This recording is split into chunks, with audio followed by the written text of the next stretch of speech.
across the UK, on DAB+, on your smart speaker, on your smart TV, and on your side. This is Talk.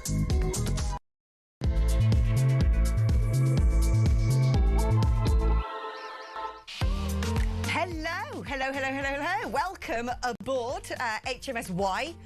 Because why? That is my question for so many of the stories that I've got lined up for you today, but especially Peter Mandelson. Why?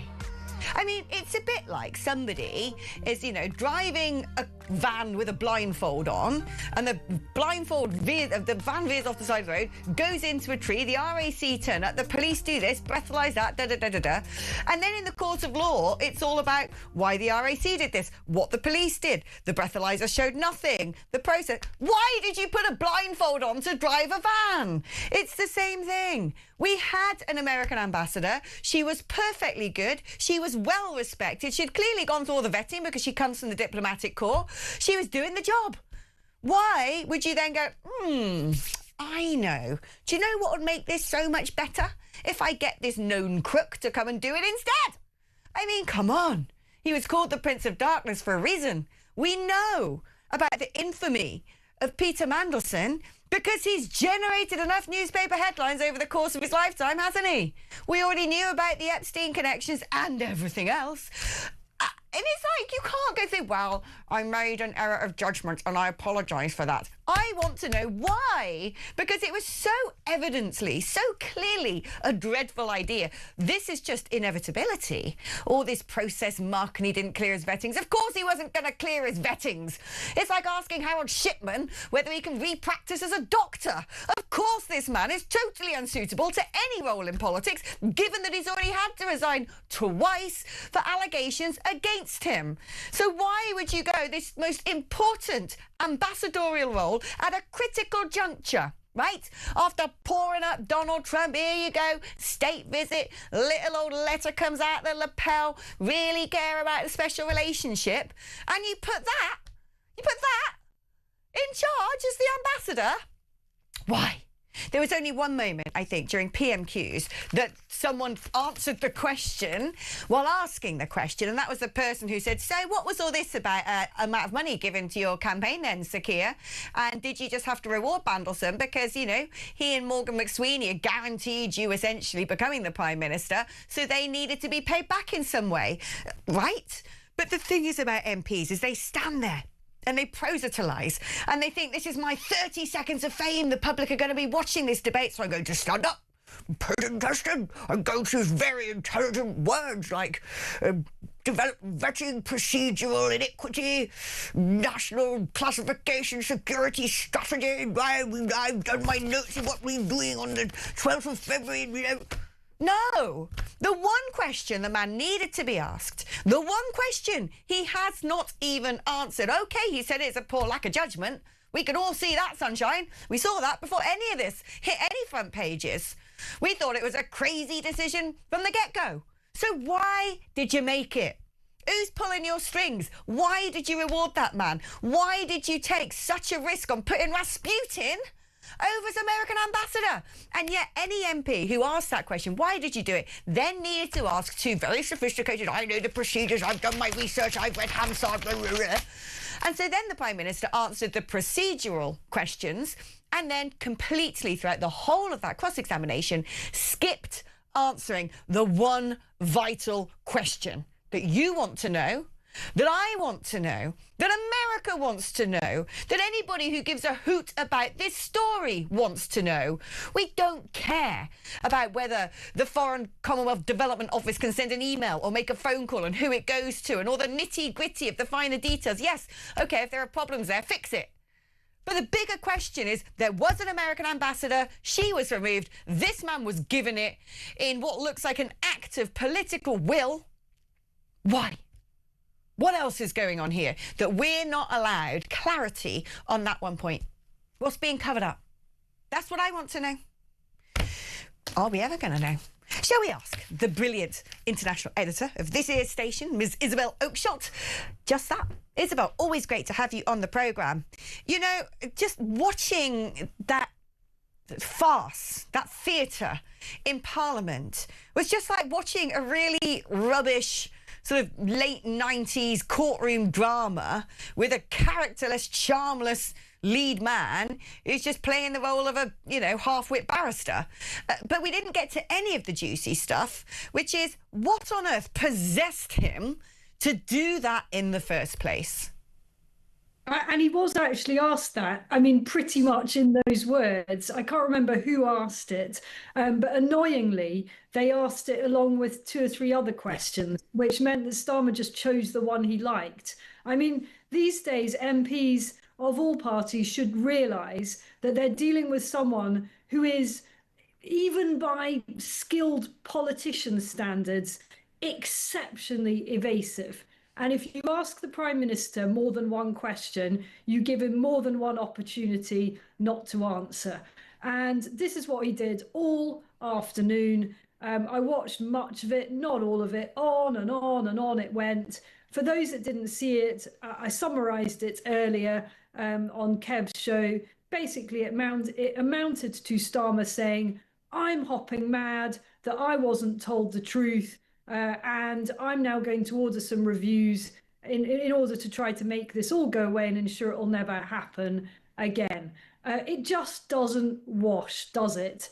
And Kemi Badenoch even tipped him off about the question she was going to ask. No one ever does that, but she thought, since this guy is just so completely lame and hopeless answering any questions, I'm going to reduce his excuses by giving him advance warning. And he still didn't answer.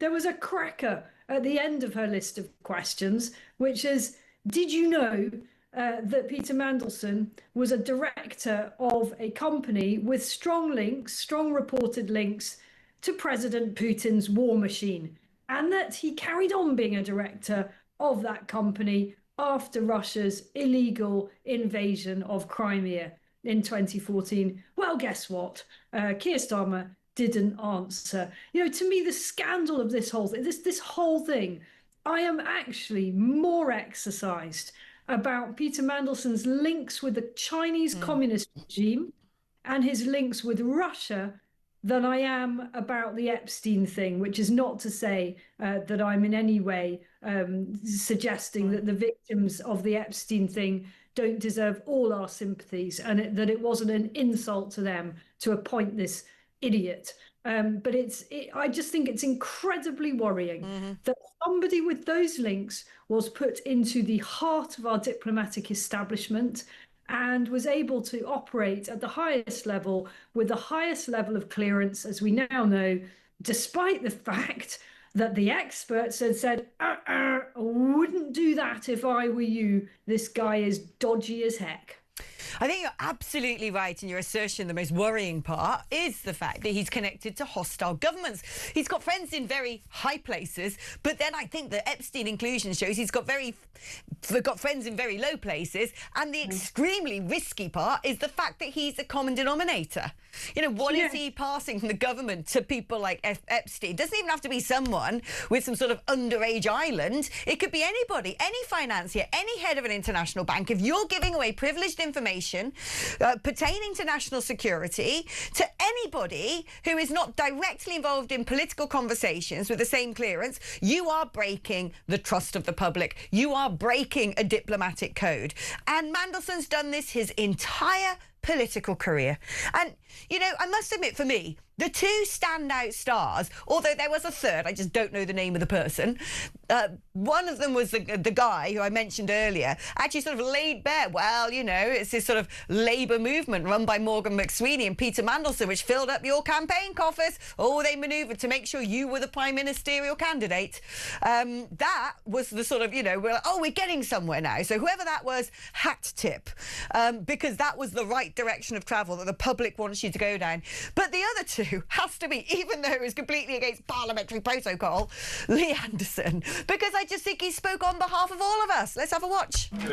Thank you, Mr. Speaker. The problem the Prime Minister's got is no one believes him. The public don't believe him. The MPs on this side of the House don't believe him. His own gullible backbenchers don't believe him. So does the Prime Minister agree with me? He's been lying. Prime Minister, sorry, we don't use those words, and I'm sure the member's withdrawn it.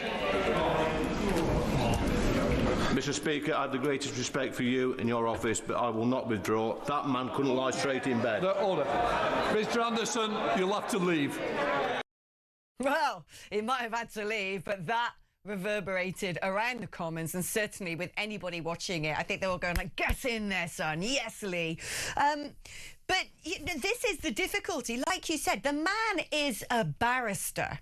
And what barristers are very good at is defending the indefensible. Whether you've got an axe murderer, a known con artist, your job as a barrister is to stand and find all of these mitigating things. Oh, this particular evidence is inadmissible. Oh, well, the timing of that means that we can't ask that question. Oh, well, actually, this particular chronology should cast doubt over whether you're absolutely sure that there is a guilty charge here. And that's what we saw Sir Keir Starmer doing, just barristering all over it, barristering for himself. He was basically standing there representing himself as if he was in a court of law on matters of protocol and procedure, and nothing was answered about the man's character and the man's judgment, apart from, well, it was a case of bad judgment. Why do you think it had to be Mandelson? Why did they get rid of the already present American ambassador and replace her with Mandelson? Well, Starmer wanted somebody who was absolutely in hock to him and to whom he himself owed his position to Mandelson by all accounts. You know, Mandelson had been pulling the strings of his leadership campaign, and clearly once Mandelson was in that role, the two of them were going to be tied together. Sorry, it's an inadequate answer, because I don't understand myself how anyone could be that stupid.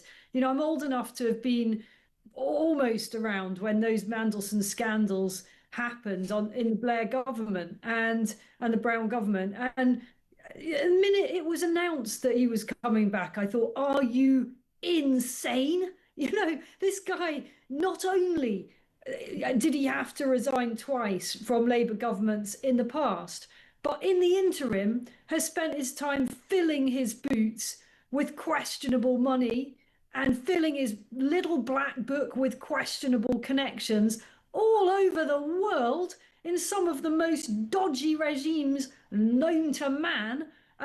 But hey, you know, how about you just put him in our top diplomatic position? Brilliant idea. So I've got no answer for you, apart from there was some kind of debt owed there to do with his campaign.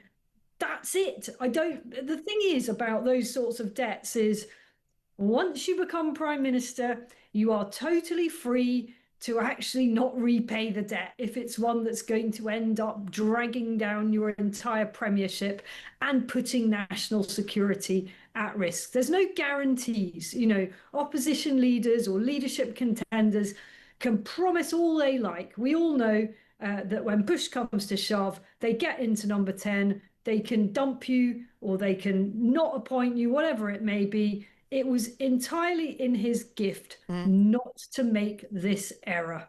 That's the thing. And that is why the why question is so important, because I think a lot of people out there have this sort of sense, this gut feeling that there is another subtext.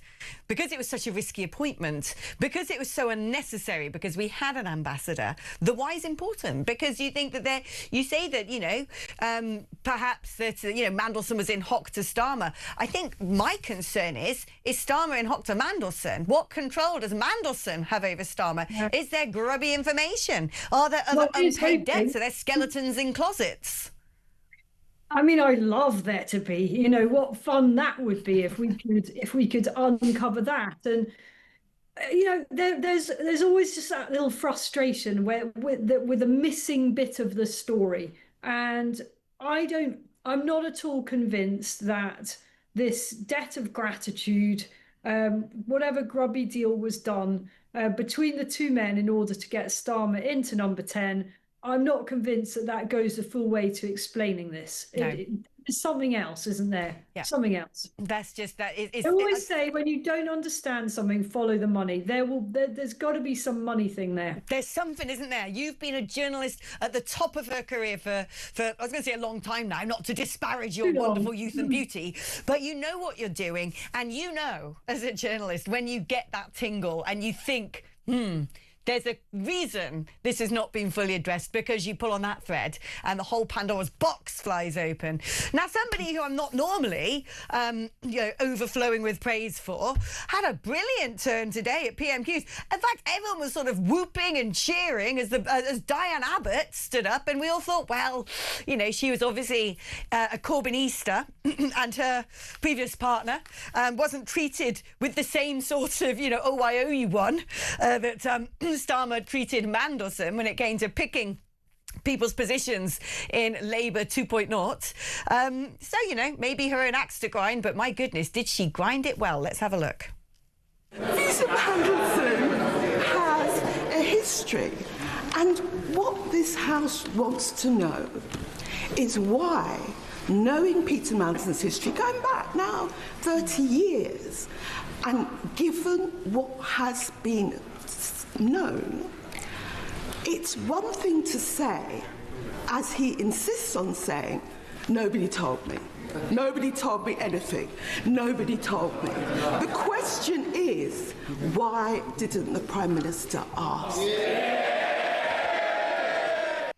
Well, the Prime Minister didn't ask because he didn't want to know, did he? He'd made his decision. That I think we can answer. It doesn't answer the rest of it. Now, we've got some breaking news, which is that an emergency debate on the government's accountability in relation to the appointment of Lord Peter Mandelson will take place in the Commons on Tuesday, following an application by Conservative leader Kemi Badenoch. Isabel, Kemi Badenoch right now is a bit like a dog with a bone, isn't she? She sees this as a great opportunity to try and make life as difficult for Sir Keir Starmer as possible ahead of the May elections. But I'm not really sure personally how much we need this emergency debate, what it's going to reveal that we haven't failed to understand already. I know it's breaking news, but can you shine a bit of a light on why? I think I can. I think the reason that the opposition, the Conservatives, have called for this is because they want a debate post the planned appearance, the expected appearance of Ollie Robbins, the Foreign Office diplomat who has been who's basically been scapegoated for this whole thing. As far as Keir Starmer's concerned, it's his fault that Keir Starmer is in this mess. Ollie Robbins screwed up, and he's the one that's carried the can. So tomorrow, this guy is going to be hauled before the Foreign Affairs Select Committee, which is a cross-party group of MPs, for a grilling. And that could be seriously interesting, because if his account of what happened doesn't exactly match what Keir Starmer said today, then that really could be the end for Keir Starmer. So it comes down to tomorrow, what is Ollie Robbins going to say? Is he going to back Starmer's account? Is he going to say, yeah, it was my fault, I knew about this, but I took a decision believing that I had no choice not to tell the Prime Minister, in brackets, we really don't believe that, but anyway. And if he sticks with that story, Keir Starmer is sort of not in the clear, but things don't get worse for him. If Ollie Robbins diverges from that and says, actually, I told, I don't know, Morgan McSweeney or one of Starmer's sidekicks, then there's real trouble. And I think what the Conservatives want to do is stage a debate after that appearance. They want the forum to be able to dissect whatever it has or has not come out. So it's actually quite a clever bit of politics. Oh, well, good. Well done, Kemi Badenoch, therefore, on that front. But this is the thing, like, I would love to see someone stand up and just basically lay out everything that's gone on. The appointment was made before the vetting. It was announced before the vetting. It doesn't matter what happens in the interim about process and procedure, because Ollie Robinson came after. Ollie Robinson? Who am I saying that for? But he comes after the appointment of Mandelson. But the difficulty we were discussing earlier that MPs, I think, just totally missed opportunities here. Someone's messaged the show saying, I'm so massively disappointed in Lee Anderson and Robert Jenrick. They were given 2 opportunities to keep Starmer squirming on the hook, and they wasted them with absolutely pointless showboating. Even the Labour backbenchers were asking more relevant and damaging questions than these 2. This wasn't the forum, guys. You misread the situation. That's how I felt about a lot of the performance in Parliament today. A heck of a lot of showboating when nobody really failed to deliver a punch that landed, because they were more concerned with trying to look clever and smart and informed rather than asking a direct question, very simple question, that he would have been forced to answer. Well, it wouldn't have made any difference because he wouldn't have answered it anyway. I was a bit frustrated because I was actually live on Kev's show when Robert Jenrick was speaking. So I don't know what question Robert Jenrick asked. He's very experienced and good at this stuff, so I imagine it was a good choice. As for Lee Anderson, well, it turns out his showboating, if that's what people want to call it, and like you, I actually thought it was really brilliant. Yeah, I enjoyed it. Was actually much less dramatic than what just came in the last hour, I think, when the hard left-wing MP, Zara Sultana, her of kind of Jeremy Corbyn, fruit and nut fame, Your People's Party or whatever it's called, Your Party fame, she also called Keir Starmer a liar and then refused instructions from the Speaker to withdraw it, refused instructions to leave the chamber in the manner that Lee Anderson had done, and then had to be what they call named, which is a process for actually suspending an MP from the House of Commons. I don't know how long that suspension lasts. I know in the case of Lee Anderson, he's not allowed back on the parliamentary estate for the rest of the day, which, as Kevin and I were joking earlier, probably means that he's got a decent excuse to head off to the pub. Yeah, I wonder if Zara Sultana was kind of hoping to sort of do that thing that pro-Palestine supporters like to do, where they go limp like that and forced to be carried out. Little old ladies, they just do that thing all of a sudden they're like, oh, I got no muscles anymore. And that would have been fun to watch. Yeah, I mean, no, she didn't sort of tarmac herself, just stop oil, super glue herself, just stop oil style to the bench. I don't want to give her ideas, actually. Go on, super glue yourself to Starmer. That'll be fun. That would be fun. So like a day of dramatic scenes. I disagree with your assessment that none of the questions were any good. I think they were actually quite good. But what we've learned is that it doesn't matter what questions you ask this man, he will just stick to his pre-prepared script. I'm only surprised that he wasn't trying to ask questions back again, something that he got told off for last week, instead of answering questions, just firing off his own questions as if he's forgotten that he's not the leader of the opposition. No, indeed. It was just all the barrister's playbook, isn't it, quite frankly? Right, we're going to take a short break, but don't go anywhere, because we're going to be quizzing Isabel about her brilliant exclusive in The Telegraph today about where the latest cohort of migrants are coming from. And it's not France. That's after this.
any minister, whether it's the most important one, the Prime Minister, lying to the House of Commons is a capital offence and would have to go. A week before the attack, he was off to try and do a different attack, and he was eventually stopped by his dad. So the second time it happened, where they also knew he ordered a cab and took out a knife from the house, they never once called the police.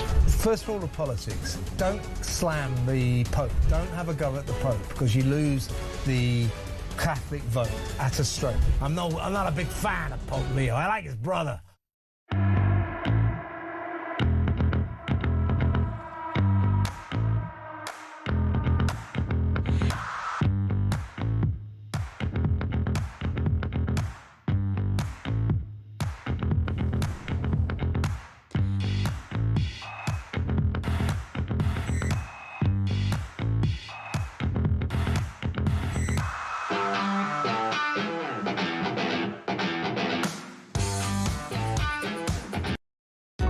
Across the UK, on DAB+, on your smart speaker, on your smart TV, and on your side. This is Talk. Hello, welcome back. Now, we're used to, aren't we, watching the dinghies come over the channel from France? Well, technically, there are still dinghies come over from the channel in France, but aided and abetted now by dinghies that are coming from Belgium to France and then picked up by the French Coast Guard when they get to France and taken halfway across to come to us. We may as well just create a conveyor belt across the channel and have Angela Merkel there with pom-poms going, refugees welcome. Isabel, now I have spent a fair whack of my life living and working in Belgium, and I can tell you this much: when you go around Brussels and go to the metro stations of Brussels, they are filled with what appear to be so-called asylum seekers sleeping rough. They actually keep all the train stations open at night for this. You see them everywhere around the city. So you get the impression that they're hardly given cosy accommodation and beautiful meals and all the rest of it. But the Belgian police had, to their credit, been pretty good at stopping boats from leaving the coast of Belgium, removing the mobile phones of the people who were trying to traffic others. And I thought, we're kind of working on our side and doing okay. But apparently that picture has somewhat changed. Tell us more. Yes, well, I'm sorry to report that that picture has changed. So all of last week, my colleague Christian Drogan and I carried out a long investigation on the ground in Belgium, on the beaches of Flanders. We had heard that there was a growing number of boats taking off from Belgium, and we wanted to see for ourselves and really try to catch it happening, because no one has done that, it's certainly not in recent years. And in fact, there have been very few boats taking off from Belgium in recent years. Some years, none at all. Very isolated cases, one sort of here or there, maybe one a year, two a year, sometimes none. I'm afraid to report that this year alone, there have been more than 20. And bear in mind, we're only just entering the small boat peak season. You know, there weren't many, you just don't get many departures. January, February, it's too rough, too dangerous, too cold.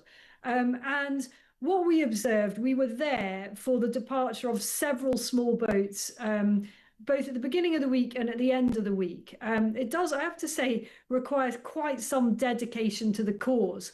You've got to be out there on those beaches in the wet, in the cold, at night, in order to catch what's happening when. And so we were able to get the evidence, and a couple of other things that we did, which were very interesting. We had quite a lot of interaction with the Belgian police. I do want to say that they are a whole lot less hostile and obstructive than the French gendarmes, who think nothing, by the way, of arresting investigative journalists. The Belgian police were friendly, they were cooperative. I think they recognise that we all should be on the same side here. But I'm afraid to say that what the authorities are doing in Belgium is escorting the boats that depart into French waters, and at which point our old so-called friends, the French, don't say, well, get ye back to Belgium. They say, come with us and we'll escort you to British waters. So the French are triangulating this now. The Belgians take them to the French take them to us. Each and every time we're the ones picking up the bill and looking the fools. And one thing that we're going to be bringing you later this week, not tomorrow, is inside a migrant hotel in Belgium, except with a difference. It isn't a hotel. We got inside, no subterfuge required. They're very relaxed there. Christian, my colleague, was allowed in, taken in by some new friends he made. These were asylum seekers, some of them already failed asylum seekers. And I don't want to spoil it too much, but let's just say this is not like the luxury 3- and 4-star accommodation that our government seems to think is necessary to provide failed asylum seekers. No, I can well imagine. I'm actually very much looking forward to that report, given that, you know, from my time spent in Belgium, I could see with my own eyes that they weren't as cuddly when it came to people who had come into the country. It's basically migrant pass the parcel, isn't it? So maybe what we need to be doing is standing on, you know, the beaches of Dover going, come on, welcome, come this way. Maybe you should try Spain. They're just giving all you guys the right to remain. Anyway, more mad things have happened in this story. Isabel, don't go anywhere because there is so much more to cover on this show. No, in fact, are we saying goodbye to Isabel? We are. I've just turned over. Do go somewhere, Isabel. Go and get a glass of wine and have a lovely evening because I've turned over my sheet of paper. And the less attractive but just as brilliant Philip Ingram, MBE, he's not going to mind me saying that, is going to be joining us hereafter to tell us about a crisis in the SAS. That's after this.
Across the UK, on DAB+, on your smart speaker, on your smart TV, and on your side. This is Talk. It's a pretty alarming thing when it turns out that in your naval fleet there's only one seaworthy vessel that you can deploy into a war zone to protect your own territory, and it turns out that it's going to take 3 weeks to get out of dry dock or whatever and then onto the high seas, and then it has to turn back because it's gone wrong. So we all know our Royal Navy is in a dire mess. And yet it now turns out that if we wanted to send in ground troops, especially the elite, the best of the best, the most highly trained, the ones who are able to deal with all sorts of terrains, cultures, circumstances, predicaments, I am, of course, talking about the SAS. Well, a bit like our naval fleet, they might be a little bit wanting, not through any fault of their own, but because they'd rather resign than find themselves in future being prosecuted for alleged war crimes. Let's speak to the brilliant Big Phil, Philip Ingram, MBE, former senior military intelligence officer. Phil, always great to have you on the programme. What is going on with the SAS? Great to be chatting with you, Alex.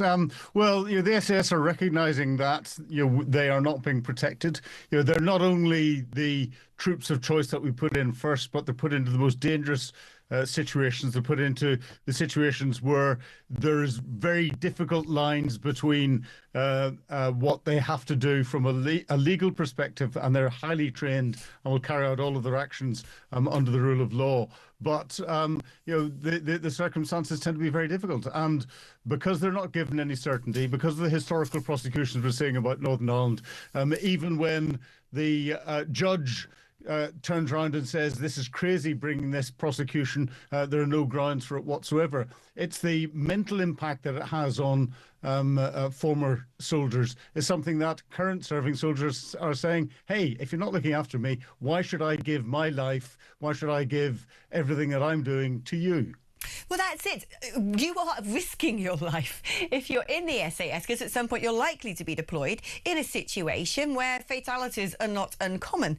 And it turns out, a former regimental sergeant major of 22 SAS, George Sim, has said it's actually laws such as, guess what? The European Convention on Human Rights that were being applied to war zones, and that the right to life for armed terrorists and murdered outweighed that of the Special Forces troops sent to stop them from committing atrocities. We've seen the ECHR play out in the United Kingdom, where criminals are treated as victims and the victims are treated as criminals. The fact that this is happening in the theatre of war, to me, is not just nonsensical but terrifying.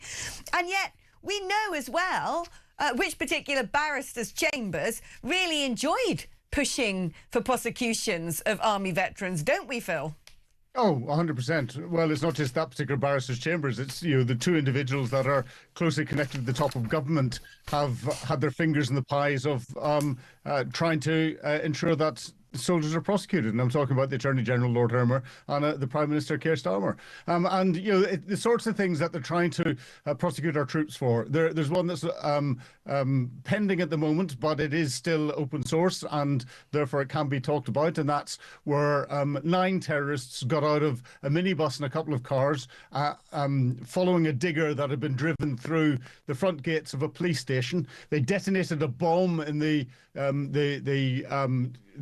buckets in the front of the digger, blowing down the police station, expecting there to be police officers in it. And they then tried to assault the police station with automatic weapons. The SAS were waiting for them and dealt with them in a way that was safest to the local community and to the police officers that were in this station, by ambushing and killing most of them. Those SAS soldiers are being prosecuted because they didn't challenge them before firing. And that's the sort of thing that is going on. It's crazy. It is stupid. And that's where the troops are turning around and saying, look, I did my job. It's difficult circumstances. I've saved lives. Yet you're going to put me through a court process that takes years and years and years to get through. So you've got this hanging over your life and you can't get on with it. And the personal impact that has on individuals is phenomenal. And they're saying enough is enough. The personal impact of people just joining the armed forces in the first place, leaving behind families, being away for long stretches of time, living in basic accommodation, not being looked after when you come home, as we know is all too often the story, is hard enough that anybody should wish to join any of the armed forces, quite frankly, in this day and age. And yet those who do, those who say it's still worth it, it is still worth the risk, I still want to do this, are essentially, it seems to me, going to be stymied by having to have a mindset of whatever you do, don't fire your weapon. Oh, 100%. And the trouble is, if you get into that mindset where you go, do I squeeze the trigger on my weapon, you're likely to get killed yourself, or your colleagues are likely to get killed. I've come across it before where some of my young soldiers have been so scared to go out the barrack gate in an operational theatre with a loaded magazine on their weapon. And I found it out by accident and then took them all to one side and put them through additional training, looked at their concerns, brought their concerns up with the chain of command and everything else, and made sure that they were confident at going out with bullets in their gun. But they were more frightened of going out where they were going to get shot and not have bullets in their gun in case they used their weapon and would get prosecuted for doing so. That's a shocking state that our military's in. It's wickedness. And yet I don't understand how, when you quite rightly named the two barristers who seem to have a penchant for prosecuting our army veterans, being the Prime Minister, being the unelected, appointed Attorney General, his old mate from his barrister's chambers, how on earth is it that these two men who went after and are going after, who set the precedent for going after our troops in a war that their party was the party to go into those wars in Iraq and Afghanistan, how dare they still hold those positions? Well, exactly. You and I think exactly the same way. Unfortunately, they misled the electorate, and that's how Keir Starmer got in. And then he personally appointed his mates. And Lord Hermer being one of his mates, he elevated him to the House of Lords and made him the Attorney General. And you look at the history of who both of them have been associated with, and it's the likes of Jerry Adams and senior members of Republican movements, and many of them have been accused of being members of the IRA. We've also seen them associated with other individuals accused of terrorism. And this isn't the cab rank rule that all barristers have to follow. A lot of the cases are cases that they have chosen. They've agreed to go in and not charge their fees on. They've done it pro bono. That does not come under the cab rank rule, where they have to take what they're given. This is out of choice, and this shows a frame of mind, and it shows a mindset in where their loyalties actually lie. There is a sickness and a perversion to people who have spent their careers trying to trip over the United Kingdom, the United Kingdom's government, the United Kingdom's armed forces on behalf of our enemies, who then want to lead the United Kingdom. There is something so deranged about that rarely gets addressed. I don't know if you happened to watch the cross-examination of Sir Keir Starmer about Mandelson earlier, and you might not have seen this or know anything about it, but just on the off chance you might, there was one particular question being asked of Sir Keir Starmer about who else is in positions who have failed vetting, and I believe it's the police ombudsman in Northern Ireland came up as someone who was alleged in Parliament, under parliamentary privilege, to have not passed vetting, to have potential questionable past history with elements in Northern Ireland, who's now in a very senior and sensitive position in Northern Ireland. Now, given I know your sort of, back history yourself, I don't know whether you picked up on that and have any comments to make on what we could be looking at here. I did pick up on that, and the police ombudsman of Northern Ireland, who has been off work with stress for quite a period of time. There's been accusations levelled against her, given that she hasn't passed vetting, and given some of her past associations for quite some time. This is something that has been discussed quite a lot around Northern Ireland communities. Hasn't quite made it to the rest of the United Kingdom, but it comes out now where a political appointee, and there's a lot of political appointees, and the difficulty is she's got access to some of the most sensitive intelligence in Northern Ireland. And we have to remember Peter Mandelson himself was Secretary of State for Northern Ireland and would have had access to some of the most sensitive intelligence in Northern Ireland. We don't know what's happening to a lot of this, and this is where our intelligence agencies are holding their hands up and going, we are not in a position now to potentially protect our sources, and this is going to impact our ability to recruit more sources and to keep the public safe from not just terrorism in Northern Ireland. And since the Good Friday Agreement was signed over a quarter of a century ago, if you add up the number of terrorist arrests that there have been by the police service of Northern Ireland and divide it into the number of days, there's been about one terrorist incident about every 5 days since that was signed. So that's something that people don't seem to realise, because it doesn't hit the mainstream press anymore. But we are at risk across all parts of these islands, and our government is doing nothing to keep us safer. Oh, thank you for answering that, Philip. I had a feeling you might have been across that one. I'm glad I asked you. The brilliant Philip Ingram, ladies and gentlemen. Right, we are going to take a short break, but you'll be pleased to know that after the break, well, it's a multitude of, you guys, it is a chorus of brilliance. I'm hoping to have a chat with some of you on the phone. It's your normal network rate, so give it a call. 0344 499 1000. The brilliant Matt is Shoots, as we like to call him, is waiting to pick up the blower and patch you through to the studio. You can also use that number to send me a WhatsApp message. Leave me a voice note on WhatsApp if that is your want. 0344 499 1000. If you would rather send a text, you may also do that. You've got to write the word talk before you send your text, though. 87222 is the number for that. OK, speaking to some of you just after this.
Any minister, whether it's the most important one, the Prime Minister, lying to the House with Commons is a capital offence and would have to go. A week before the attack, he was off to try and do a different attack, and he was eventually stopped by his dad. So the second time it happened, where they also knew he ordered a cab and took out a knife from the house, they never once called the police. First rule of politics, don't slam the Pope. Don't have a go at the Pope, because you lose the Catholic vote at a stroke. I'm not a big fan of Pope Leo. I like his brother.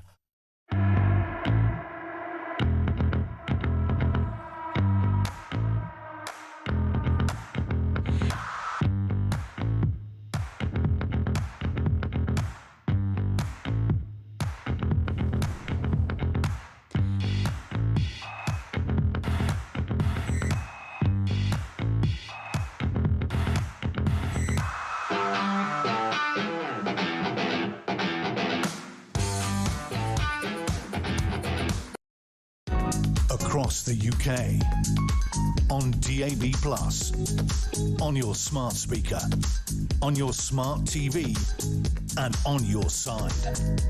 This is Talk. Hello, welcome back. I was just about to start reading some messages through to sort of throw bits and bobs into my little bag of joy, my swag bag of communications. And someone said, Alex, stop shouting, we are not deaf. Was I shouting? Sorry if I was. Just I get excited about things, that's all.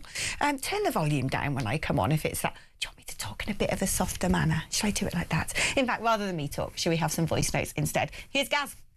Hi, Alex. What is the bet that Starmer being told of Mandelson failing the checks and balances is within those, or was within those, WhatsApp messages on Morgan McSweeney's stolen phone? What do you reckon? Do you know, isn't it just preposterous that the phone was magically stolen? Then when he phoned it into the police saying my phone has been stolen, he just happened to pick a street the other side of London. Well, similar name. I suppose anyone could make that mistake. Then by the time that mistake was rectified, many months later, well, the CCTV from the actual location would have been deleted. And then on top of that, when he did report it to parliamentary authorities, they said, well, as someone's got that handset, we better delete all of the information remotely from it. How very convenient. Right, let's have another voice note. This is Robert. I wouldn't be surprised at all if the reason why Starmer appointed Mandelson, in spite of all what he knew about him and his past and everything, is because Mandelson has something on Starmer. He has something over him that Starmer was terrified was going to come out or be spoken about, which would have brought him down. There is so much stuff about Starmer that, you know, if we got to know about it as the public, we would be horrified. And I believe that's why it was to shut Mandelson up. Interesting. Well, this is the thing about Mandelson, the Mandelson operation, is that seems to be very much his modus operandi. No doubt why he was such good friends with Jeffrey Epstein, because both of them seem to be a little bit of a fan of, I don't know, extracurricular meetings and little black books and snitching and sharing information and gossip and little tip-offs that, well, it does make you ask exactly that question. Right, let's take some calls. Here's Chris in London. Hi, Chris. Hello. Hello. Right, okay. Normally, Starmer has some music in the background, yeah? Yeah, I believe it's got a music. I want to say the music, what you explained today is, ooh, I don't know what's happening. Oh, I don't know. I'm just crying. Yeah, but, hello? Nobody accepts what he's done. Yeah? That's what I'm saying to you, yeah? Yeah. It's music in the background. You listen to all his things. He's got music in the background. He's got UK flags when he needs to have UK flags. And when he wants to talk to another section of our society, he has no flags.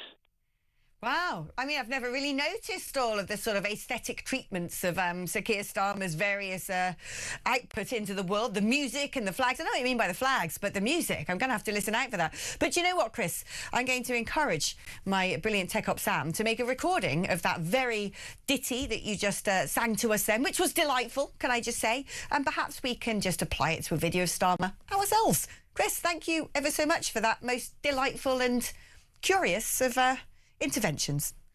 This is Matt in Cheshire. Hi, Matt. Evening, Alex. After watching a little bit of that earlier, for me, John McDonnell gave the telling remarks. To become Labour leader, Starmer needed centre support granted to him by McSweeney and Mandelson. Right.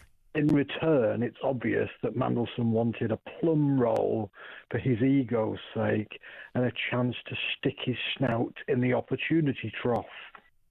And that's more or less the long and short of it, really. That is exactly. Well, this is the thing. I've been saying for weeks now that most political parties operate with a bit of a cartel. The men in grey suits, who nobody knows, they're not in elected positions. They are. They might have roles in number 10, but they're not really household names. They might just be donors. They might be people who have hung around a political party for so long they're just part of the furniture. And very often it is this little faction of people who are the big power brokers, who will decide who the leader of the party is going to be, who know how to make various phone calls and promise certain donations, but they always expect something in return. And so my big question is, the cartel who appointed Starmer, because it's not like he had been an MP for ages, when he was suddenly accelerated to becoming a shadow minister and shadow Brexit minister. Oh, who was that European commissioner again who spent a long time over in Brussels? Oh, Mandelson. Hold on, who was the Brexit negotiator on behalf of the UK? Ollie Robbins. There's a whiff of the Brexit about this as well, I'll tell you that much. But what I want to know, more than anything, is if Sir Keir Starmer does not survive this, I think he'll survive the Mandelson stuff. Oh, I think he will. I just don't think he'll necessarily survive election results, although the path to remove him is not straightforward. But I want to know who the cartel would then pick, because it doesn't matter what the unions say, it doesn't matter what the Labour membership say. The cartel is the cartel, as the Conservative Party soon found out when there was an aberration in their system, when Liz Truss became the leader of the Conservative Party and then our Prime Minister. She was not the pick of their cartel and, well, didn't survive very long as a result. So if we're all going to war game and suppose who might be the successor to Starmer, we really need to start understanding a little bit more about the power brokers behind the scenes. Thank you ever so much to Matt. Let's speak now to Michael in North Yorkshire. Hi there, Michael. Hi, Alex. Hello, my love. Starmer stood there today squirming like the rat he is.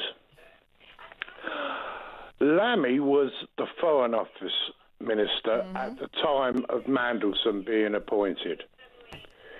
What I'd like to know is, If Starmer wasn't told, why wasn't Lammy? He was the man in charge of the department. Well, apparently no ministers were told, no one in a political position was told because of protocol, because of procedure, because actually that these results are then, they're just given a yes or no, or apparently not even told if it's a yes or no. And so I don't understand all the bits of legislation and the political acts that have made this system so pointless and convoluted. In fact, I had Liz Truss join me for an hour on Sunday, and she actually said, look, I know from being Prime Minister that actually what Starmer's saying about not being told by Sir Ollie Robbins is probably true, and that there's this ridiculous system. It is so convoluted and complex and bureaucratic, and the Civil Services Act, I think she was saying, which was sort of turned into essentially law, is the overriding issue here, that there are all these quangos and roles and duties, and it's now just such a tangle of nonsense that it actually is highly likely that ministers were not told. But I don't even care. I don't care about the vetting process. The man shouldn't have been picked in the first place, and anybody with 2 eyes, 2 ears, a nose for common sense, and half a blimmin' brain cell could have told you that.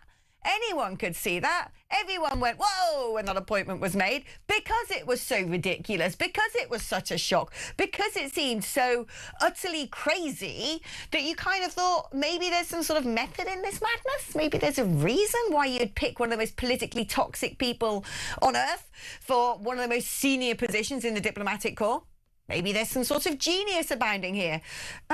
There's something else, isn't there? As for David Lammy not knowing, even if you had told David Lammy, he'd probably forget it 5 minutes later anyway. But, you know, this shouldn't be that no one told me.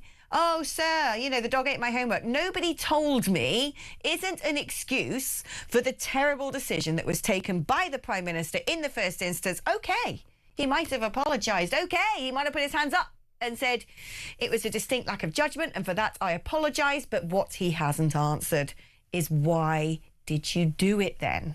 Why did you do it? Was it your decision? Only your decision? Was someone else making you do it? Had you promised him this position before? If so, why? In return for what?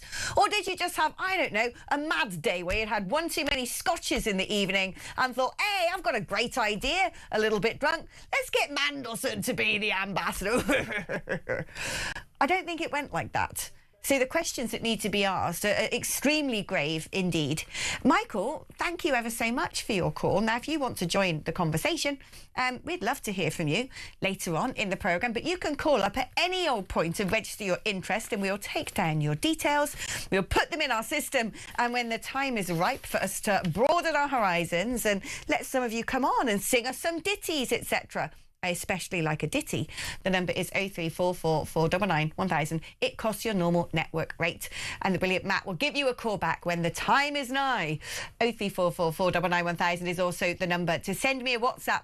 You can also leave me a voice note on WhatsApp. I'm a huge fan of them. We seem to be getting some good ones. So why don't you add your voice to the chorus? 87222 is the number if you would rather send me a text message.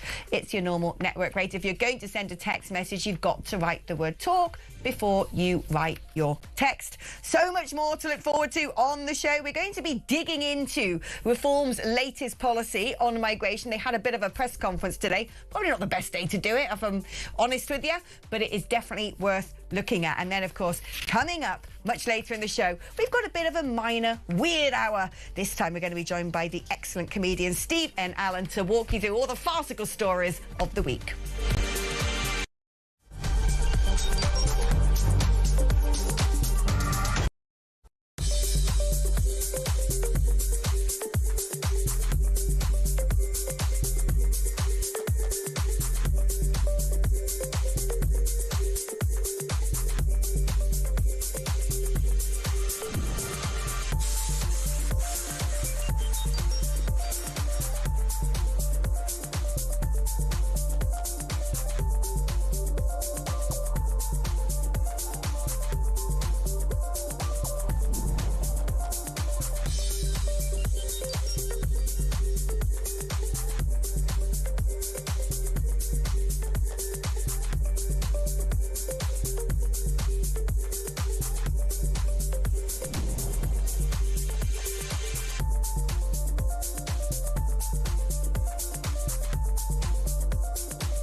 across the UK. On DAB+, on your smart speaker, on your smart TV, and on your side. This is Talk.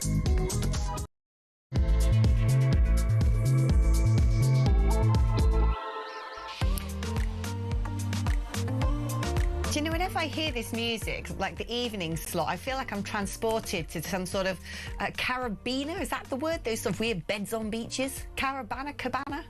I don't know what they're called. What's a carabiner? I don't know. Sorry, the music's really distracted me because for a moment there I was thinking I was sitting with a pina colada and I didn't have to use my brain, but apparently I'm still on air, and I do, and so that I will. Right, do you know who I've been missing?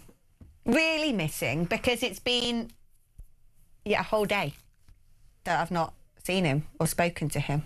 Peter Barnes! He joins us now. Hi, Peter. Hi, Alex. How's it going? It has been a whole day. This isn't allowed, is it? I mean, it's normally like, at least once an hour we have to talk to each other. That's the rule, isn't it? I think it should be the rule. Also, what are those beds on beaches called? What's a carabiner? Climbing things, aren't they? Those little tips. Yeah, they are. They're things that mountain climbers use to connect the ropes together. That's it. What's a bed on a beach? Is that a cabana? A bed on... that's a cabana, yeah. And a cabanos is a Polish sausage. There you go. It's also my nickname. Hey! Actually, do you know what? I'm not going to dig into that, even though we're sort of getting to a safe time of day to play those games. Yeah. It's not Saturday. It's not Saturday. No, we're in we're weekday now. We've got to behave ourselves. I know. Okay, right. Do you know what? I just want to drag you back like a Tonka toy and let you go on this one. What did you make of basically the theatre of farce in Parliament today? I think that's the greatest phrase I've heard to describe it. It was an absolute joke, but it was the most predictable joke. It was like a Christmas cracker. Everybody knew the ending of the joke. I think that's the bigger problem, is that realistically, we got the lawyer's answer. We got process. We'll hide behind an official. We'll hide behind this. We'll use this as a defence. We'll use it. This person wasn't given this information, so I wasn't given this information. It was pathetic but predictable, and that is Keir Starmer. If we're being brutally honest, pathetic but predictable. And I think realistically, I think it was more interesting the questions that he got from his own backbenchers rather than the actual answer that he gave. Because, again, I think me and you guessed it on Saturday, what he was actually going to say and how he was going to get around it, and how realistically I don't think he's going anywhere. David Lammy seems to be very much Team Starmer on this, so the spotlight stays on him and not on Lammy himself. I think that was very telling.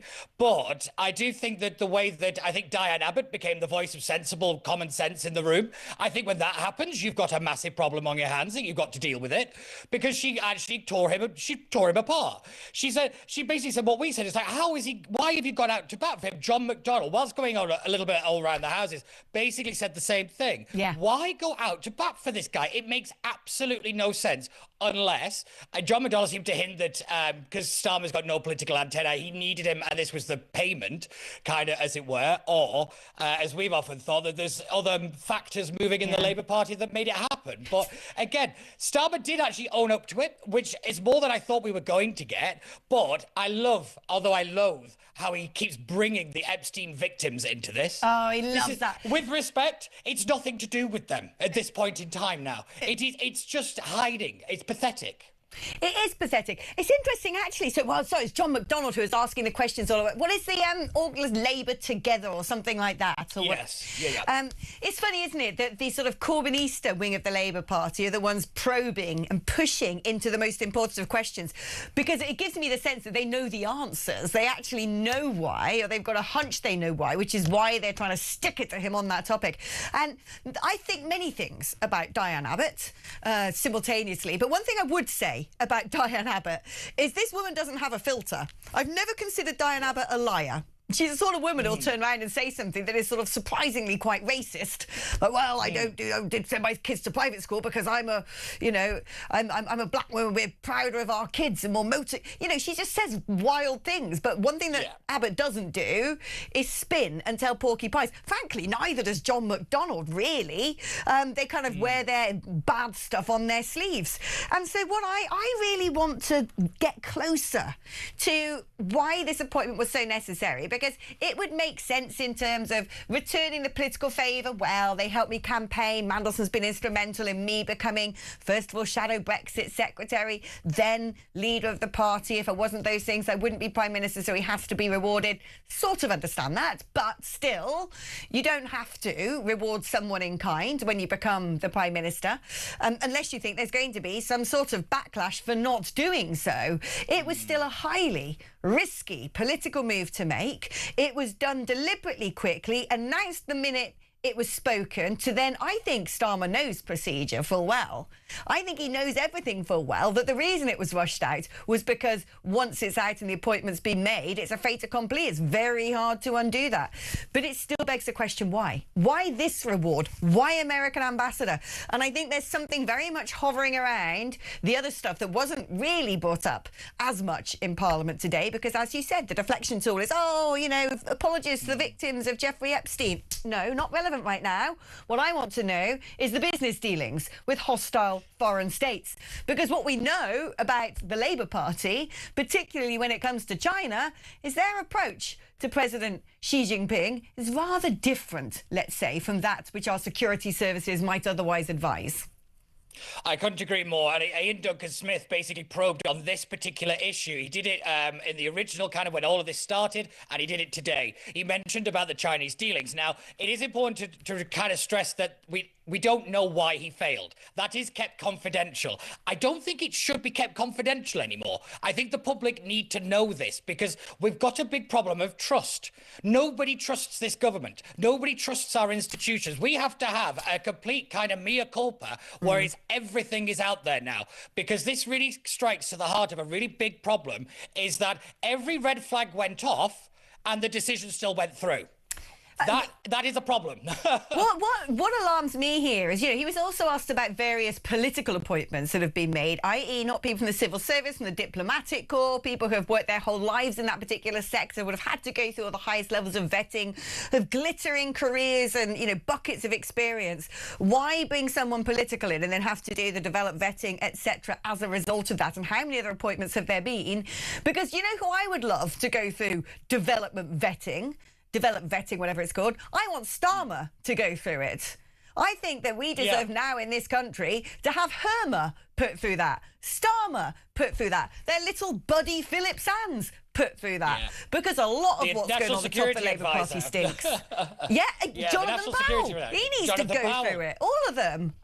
It's really important to note that actually Mandelson was given what they call strap, which is the highest level. Did he catch it from Jeffrey Epstein? Well, you don't like to say it like that, but the thing is, oh no, come on, it's not Saturday. But this is a really important point because strap is the highest level. That is prime ministerial level. That's like head of MI6. Like, not many people ever get given this, not even at top flight ambassadors. So why was he given that? I can kind of get it if you said that the system has forced him through. The additional add-ons had to be requests. Do you know what my suspicion is? Do you know what my suspicion is? The fact that he got strap. Sounds pretty itchy. My suspicion is, why was it, you know, very, very high level exclusive access to information? Something about all of this, the people involved, the sort of Venn diagram with the connections to China, the fact that Donald Trump is no big fan of China, and the big thing that had to be sold to Trump in that moment at the very start, when Mandelson was appointed the American ambassador, the big issue on the table was Chagos. It was all about trying to tell America that this is the only deal in town. We've got no choice. Our hand has been forced. We've got to do this. We've done all of this, that and the other with regards to security threats that it might pose. Don't you worry, we've got your backs. We're going to be renting your airbase back for you. That was the big smelly poo that they had to try and flog to Donald Trump. And at one point, they'd actually managed to do it, hadn't they? Because even Donald Trump said, well, it seems to me it's a good deal. And all of us were going, really? Where'd you get that from? I'll tell you where you got that from. Got that from Mandelson, didn't you? Got that from old Scandalson with his strap. Yep, and you also have to go back through the emails that were released, because in them, Mandelson says Starmer is wobbling on Chagos. That was the phraseology, wobbling on Chagos. So there was some kind of plan to get this done. Just through the language alone implies it. Now, I'm often one of those people that believes more in competence than conspiracy. And I think the Labour Party and Starmer in particular and his kind may have picked Mandelson because they have the lowest regard for Donald Trump. I mean, look at how they use the king as some kind of jangling keys in front of a baby kind of situation, so he's going to smooth over the special relationship. They treat him like he's a moron, and they treat him with utter contempt, so they find someone contemptible who they think he could get along with. I think that may have played a rather large factor in this, and the rest of it was just rather, it's just lucky for them, I suppose. But yeah, again, Starmer really needs to actually answer why, because he didn't say it in any of that speech. I've read it 3 times to check. I mean, I put myself through it for this show to read it 3 times. I mean, you get less for you do get less for murder in this country, but it's rather ridiculous that was the speech that was given. I will say, and I know a lot of people are not going to like me for this, Reform missed an open goal with the Lee Anderson stunt.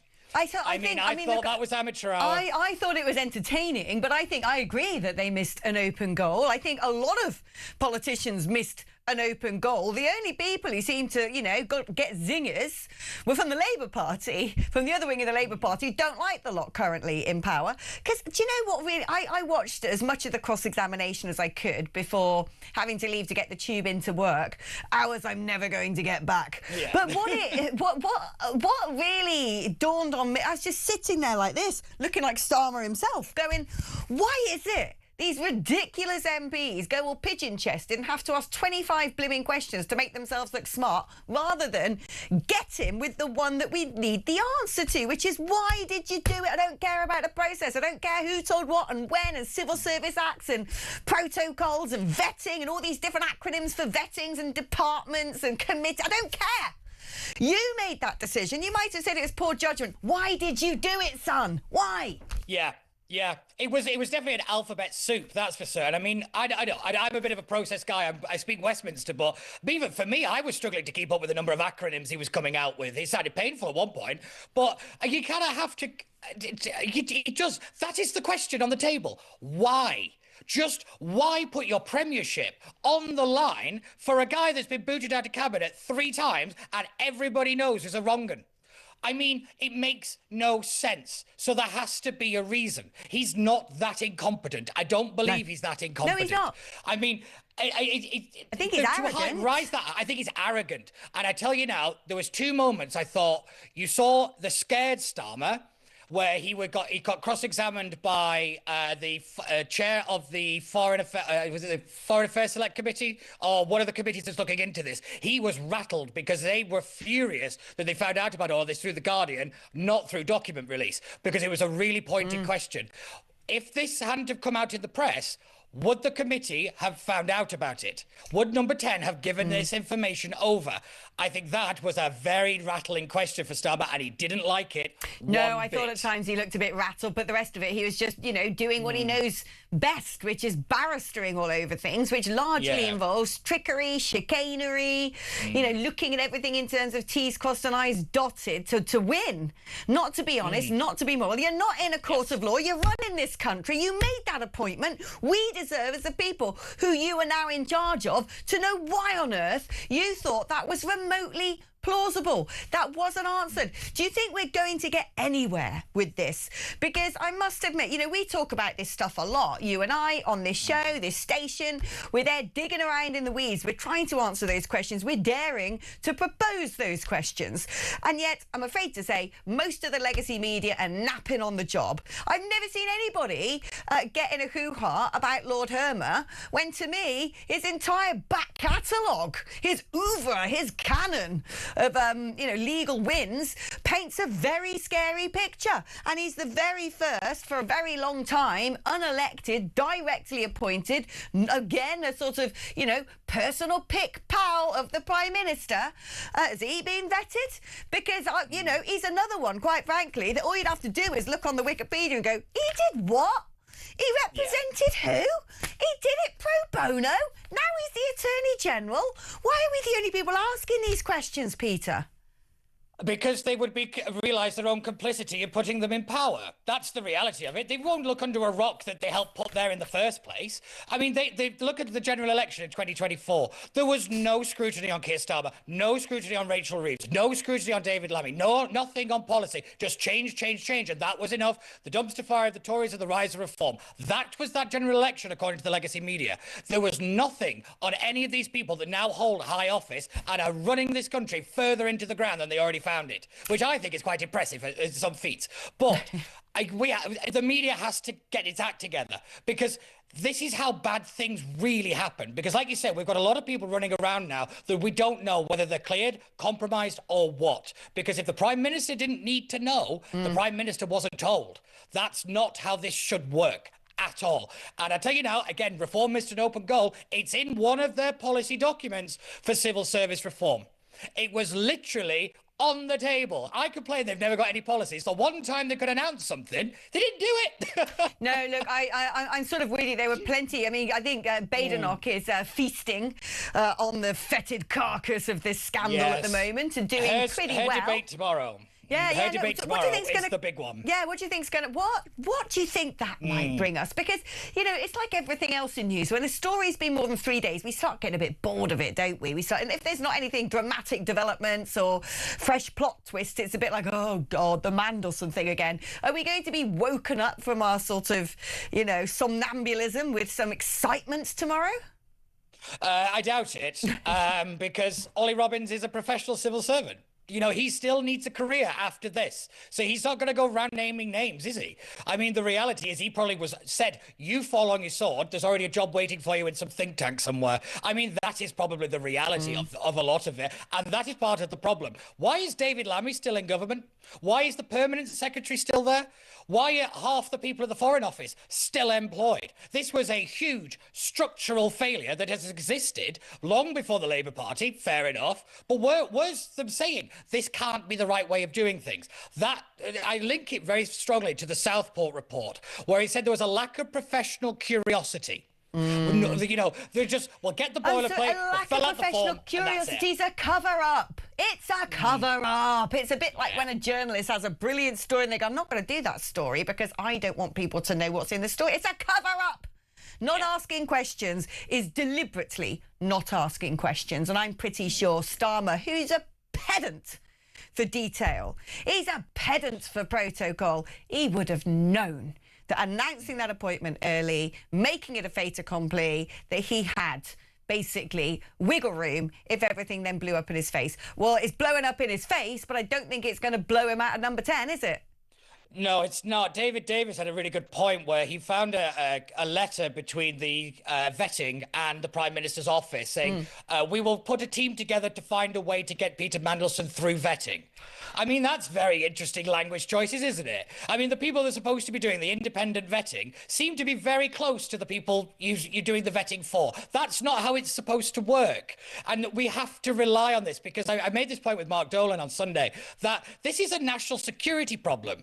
You know, we put as our top diplomat to the President of the United States a compromised person.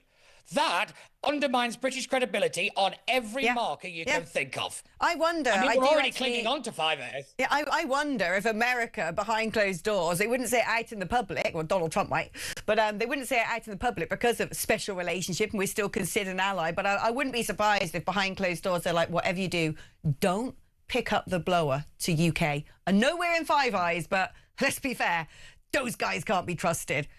Because I would, if I was American, I'd do that. I'd be like, well, we can't tell the UK because they're going to wreck it, they're going to spoil it, they're going to leak it to their mates in China. This government is compromised from top to bottom. It's compromised. Oh, without a doubt. I mean, the reason we weren't, it's not that we weren't asked to get involved with the Iran war. We weren't told about it because they thought we might run to China. I mean, that's a reality. Also, Israel have cut us completely out of the loop. They want nothing to do with the Starmer government after the recognition of Palestine. That travesty that we all keep forgetting about. But, I mean, at what point do we really have to have a serious conversation about whether we can trust the people running the country? Not just on a surface level, but on a real national security procedure level of, with this information, what are they doing with it? Because it runs into so many other aspects, particularly when we look at anything to do with digital ID, because they're very good about saying how well it's protected, but they don't tell you who's having access to things. They don't tell you what the punishment is for people who access this stuff wrongly. If they're willing to do this with these kind of situations, what are they going to do with the general public's kind of mass data? I mean, it's terrifying. Absolutely terrifying. I would love to see the Prime Minister and the Attorney General go through developed vetting and for the public to be told the outcome, because I think something stinks. Peter, you don't stink. I love you. See you soon, my love. Brilliant Peter Barnes there. Oh, he's onto something, isn't he? Because this is the thing. Because it's a democracy, can you vet a Prime Minister? I don't believe that you can. Can you vet the Attorney General? I don't know about that, considering he wasn't elected and was a direct appointment.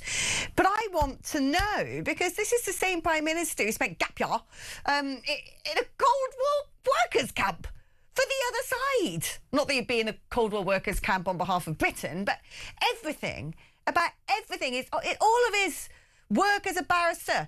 His chums works as barristers. All these blimmin' visits they've done to China. About half a dozen of them within the first year of office. And not just, Billy Biggins from the back bench. We're talking about the top ministerial people, the top, front bench, pinging over to Xi Jinping, pinging to ping every 5 seconds to actually sign bilateral deals when the UK security service is like, you can't trust China. Oh, give them an embassy over the quantum computing and all the financial data. That's fine. Nothing to see here. Che goes, well, we got to do it, haven't we? I think we actually, at this stage, I just want to see Starmer and Hermer themselves vetted, because I think they're compromised. I don't know. Are they?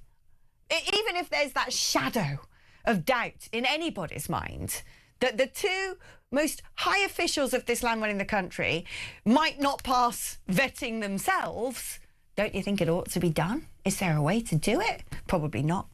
Anyway, moving on to other things. Probably not the greatest day to have a press conference if I was going to give a little bit of journalistic advice, given the whole Mandelson stuff today, but ahead they went with their own, which was Reform, talking about migration. And a shame they didn't wait for a nice clean news day, because there's a lot of things they announced today that are well worth looking into their plausibility, whether or not they would succeed, how they might be done under our existing legal framework. Well, we're going to do that just after this.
Any minister, whether it's the most important one, the Prime Minister, lying to the House of Commons, is a capital offence and would have to go. The week before the attack, he was off to try and do a different attack, and he was eventually stopped by his dad. So the second time it happened, where they also knew he ordered a cab and took out a knife from the house, they never once called the police. First rule of politics, don't slam the Pope. Don't have a go at the Pope, because you lose the Catholic vote at a stroke. I'm not a big fan of Pope Leo. I like his brother.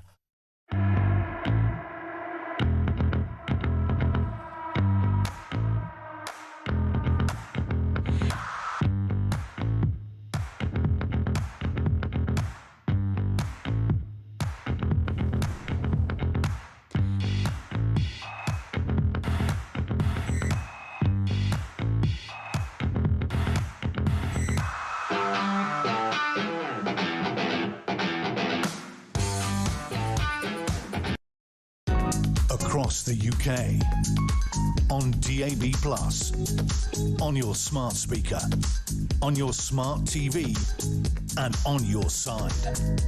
This is Talk. Hello there. Right, there was some other interesting political news dotting around today, which was Reform UK and their shadow Home Secretary Zia Youssef did a press conference talking about what they would do regarding asylum claims and deportations. And so let me run you through some of the details and some of the burning questions that I have, and then we will put those to Laurie Wastel, Associate Editor of the Daily Sceptic, and see if he's got some of the answers. So Reform has pledged an immediate review of all asylum claims from the last 5 years. So this is retrospective. Should the party win the next general election, they say this would mean around 400,000 people would be liable for deportation under the plans, which would target anybody granted asylum, overstaying a visa, or from a country deemed safe.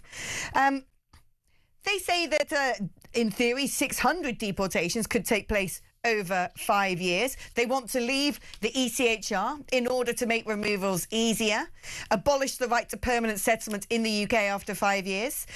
They also want to make detention centres with a capacity for around 22,500 people, as they want that many to be deported every month. They want to turn off welfare for anybody arriving illegally, put an end to free accommodation, and also an end to the endless merry-go-round of appeals. That's a big one in my eyes. Let's have a look at what else they're going to do. Potentially continue the incentive scheme where people get an air ticket and up to £1,000 in money to leave. OK, I don't like rewarding illegal entry, but it's probably cheaper than paying for them to stay here. Now, on top of this, I'm going to read what they have said. When they want to review and revoke asylum status of any illegal migrant or refugee, and I've underlined this 1,000 times in my paperwork, who could be safely returned. Now, one thing I know about our asylum system is if you just happen to be from Afghanistan or Syria or Sudan, that's it. You don't even need a backstory. You can just be from those countries because you can't be safely returned to them. So what are they going to do about that? It says in the Telegraph, quite rightly so, it will provoke outcry from refugee groups and will be challenged in the courts. However, Reform wishes to change the law and withdraw from international refugee conventions.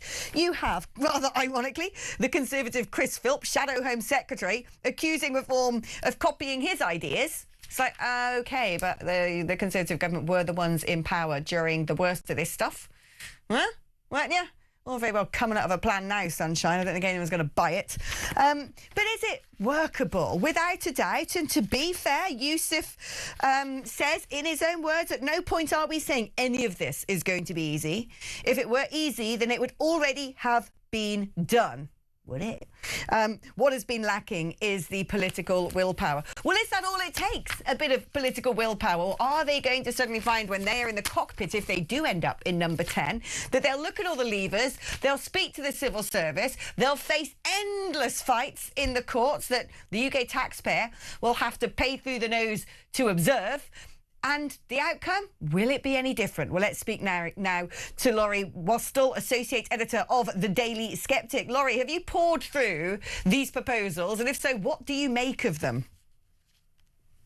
Well, somewhat, yes. I mean, there's a lot there. I think to begin with, the sort of central point, is it feasible? Will they get hung up in the courts, as of course many governments have done? I think the key point that Reform are stressing is that they will, on day one, we hope, leave the ECHR, repeal come away from the Refugee Convention as well and repeal the laws necessary to make this whole process much smoother. And then that should give them a much freer hand. Now, this will be a difficult process. It will cause absolute howls of outrage in the commentariat when it happens, and it will be extremely, it has to be said, extremely legally complex to do that, because the way that the ECHR has worked since the Human Rights Act was passed in 1998 is really intertwined itself with so much of our law, and so it's certainly they're going to need a massive amount of very well thought out, oven ready legislation to undo all that. But I think once they do that, then the way is quite open for them,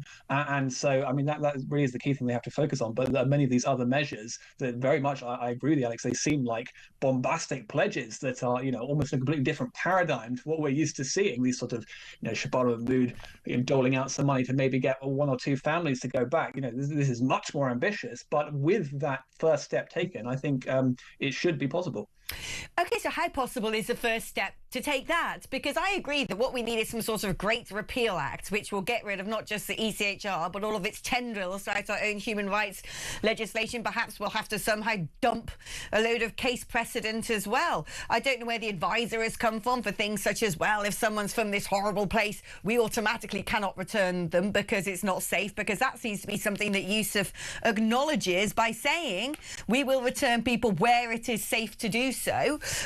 But what I'm worried about is we've seen every time a government's tried to come forward with anything, even with a modicum of ambition that wants to slightly get off the rails that successive governments have been trapped in, that we see all sorts of legal challenges brought by all sorts of people. That fox battering man in a dressing gown, Jolyon Mormy, will probably be onto something, taking them to court. Then it will be this sort of NGO. Then it will be some sort of case of migrant versus the government. And is it without a stonking majority, and even with a stonking majority, can they turn around and just go on day one, right, that we're going to completely wash the boards of all of this human rights nonsense legislation which is preventing us making decisions in the national interest? Is that doable? Because there's a lot of people out there who are hanging right now on the desperate hope that the government will change because they feel this is the 11th hour, and I don't want to see them let down.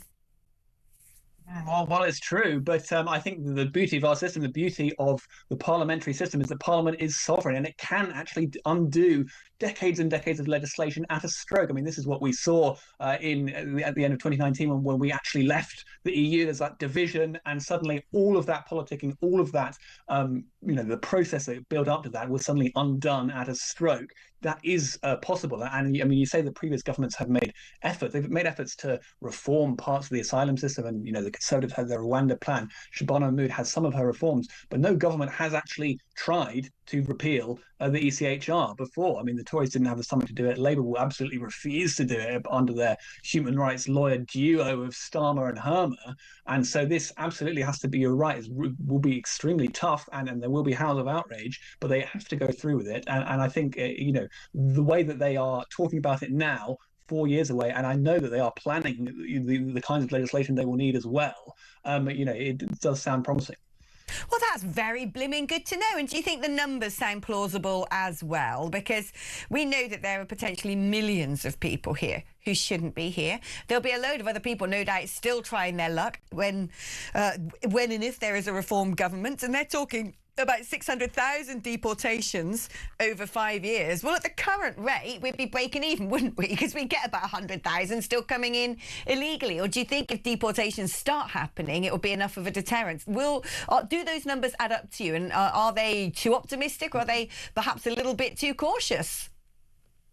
Well, I think the numbers to start with are the actual numbers who would be eligible under this scheme, and I think they are pretty broadly right on that. We've had about 200,000 small boat migrants alone in the past 5 or 6 years, and so the number they're putting it at is 400,000 refugees right to asylum would potentially be liable to be ended. I think that's possible. The question, though, of course, is the speed that they can ramp up, whether they're deportations sort of forcibly or whether they are essentially encouraging people to go home. I think Zia Yusuf has mentioned today, in particular, that is one element of the America's ICE system that he's really going to be trying to copy, which is that, yes, of course, it's been very controversial in America, the scenes of federal agents arresting illegal migrants and then sending them away. But actually what that has done is firstly to halt the flow at their southern border and also to encourage a lot of others to self-deport because they know eventually they are going to be deported.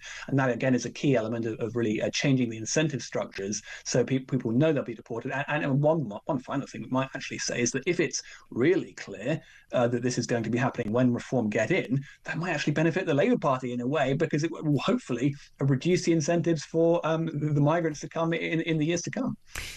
Finally, Elon Musk, for example, on X, seems to bleat a lot about reform being controlled opposition. He thinks that what I might consider realism and political pragmatism is actually a sign that they're just part of the establishment. They're not going to make any difference because they don't want to. My read of that is different. My read is, realpolitik, Mr. Musk, is not the same as grandiose statements go, we're going to deport millions, because when you get into power, you have to be able to deliver. Do you think that what reform are suggesting is ambitious enough, or would you say it's actually controlled opposition and there is a possibility of going further?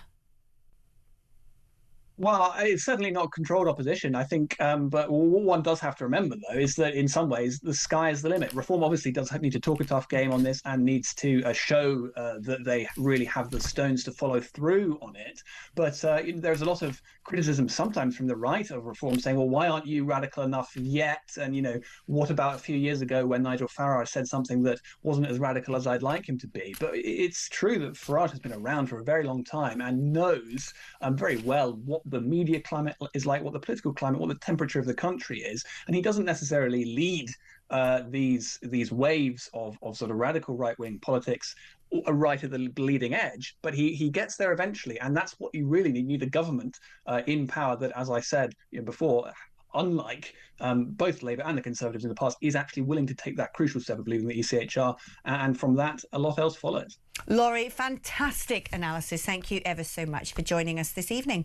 OK, we're going to be taking a short break. If you've got any thoughts on what we've been talking about, come on, let me hear them. 0344 499 1000 on WhatsApp and 87222 on text. You can write the word talk before you send your text, and hopefully I will fill up my little doggy bag of delectation and read some of them out in the very near future. We're going to take a short break now. When we come back, we're going to be learning of how everybody is bilking. That's right. They're filling up their cars and not paying. That's after this.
Across the UK, on DAB+, on your smart speaker, on your smart TV, and on your side.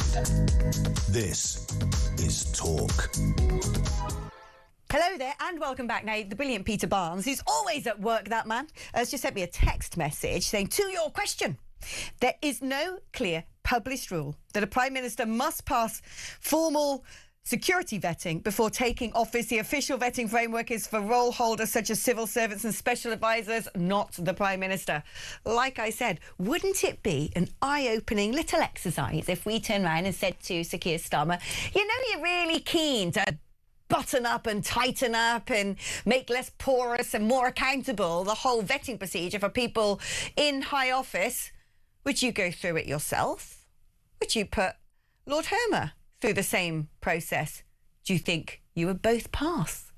Oh, I'd love to be in PMQs one day. A little sort of, you know, cameo appearance. In comes Alex, MP of absolutely nowhere. And she's going to ask you stuff that is going to make their hair stand up on the back of the neck and you will break into a sweat on your forehead, even if you've had a ton of Botox, Mr. Starmer. Let's do some of your messages now. I watched the events in Parliament today and I'm embarrassed for this weak-minded person who makes our great country vulnerable. Going to seriously consider moving abroad. Have you only just come to that consideration? Haven't we all been doing that quietly? Do we all go on, you know, right move overseas property in our spare time? Hello, Alex. The easy way to stop legal action against what Reform want to do is just to ban all human rights lawyers from practising. Job done, says Graham. We actually genuinely need to do a review into immigration lawyers. I'm sorry, we need to audit them, because there's something very funny going on with that system. We learnt the other day, didn't we, of a certain batch of immigration lawyers guiding their clients into how to pretend to be gay in order to stay.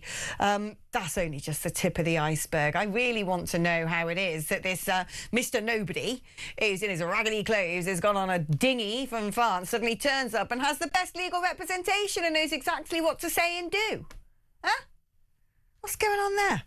Anyway, let us talk now about... I discovered a word the other day. I didn't know it before. Apparently it's one of those lovely old-fashioned words that's been around for a very long time. Bilking. Strangely enough, my uncle's nickname is Bilk, but he's not a bilker. Anyway, bilking, not paying for stuff, running off. The latest thing isn't the meat from the shelves of the co-op. It's not snatching up all the best wines from Waitrose. It's petrol. Well, of course it's petrol, because the cost of petrol has jumped nearly 20% and diesel by 35%. But what is going on? How are people doing it? How bad is the situation? Let's speak now to Ross Clark, author of Not Zero, How an Irrational Target Will Impoverish You, Help China, and Won't Even Save the Planet. Ross, how bad is it? No, it's very bad. I think the petrol retailers saying they could lose 100 million quid a year in this scam. You know, it's obviously a factor of very high petrol and particularly diesel. Oh, we still got Ross there. I went a little bit quiet for a moment. I'm going to fill you in with some details as we see if we can get our connection ironed out and smoothed over. The gremlins have clearly got in charge. I think they're siphoning off our signal as well as diesel.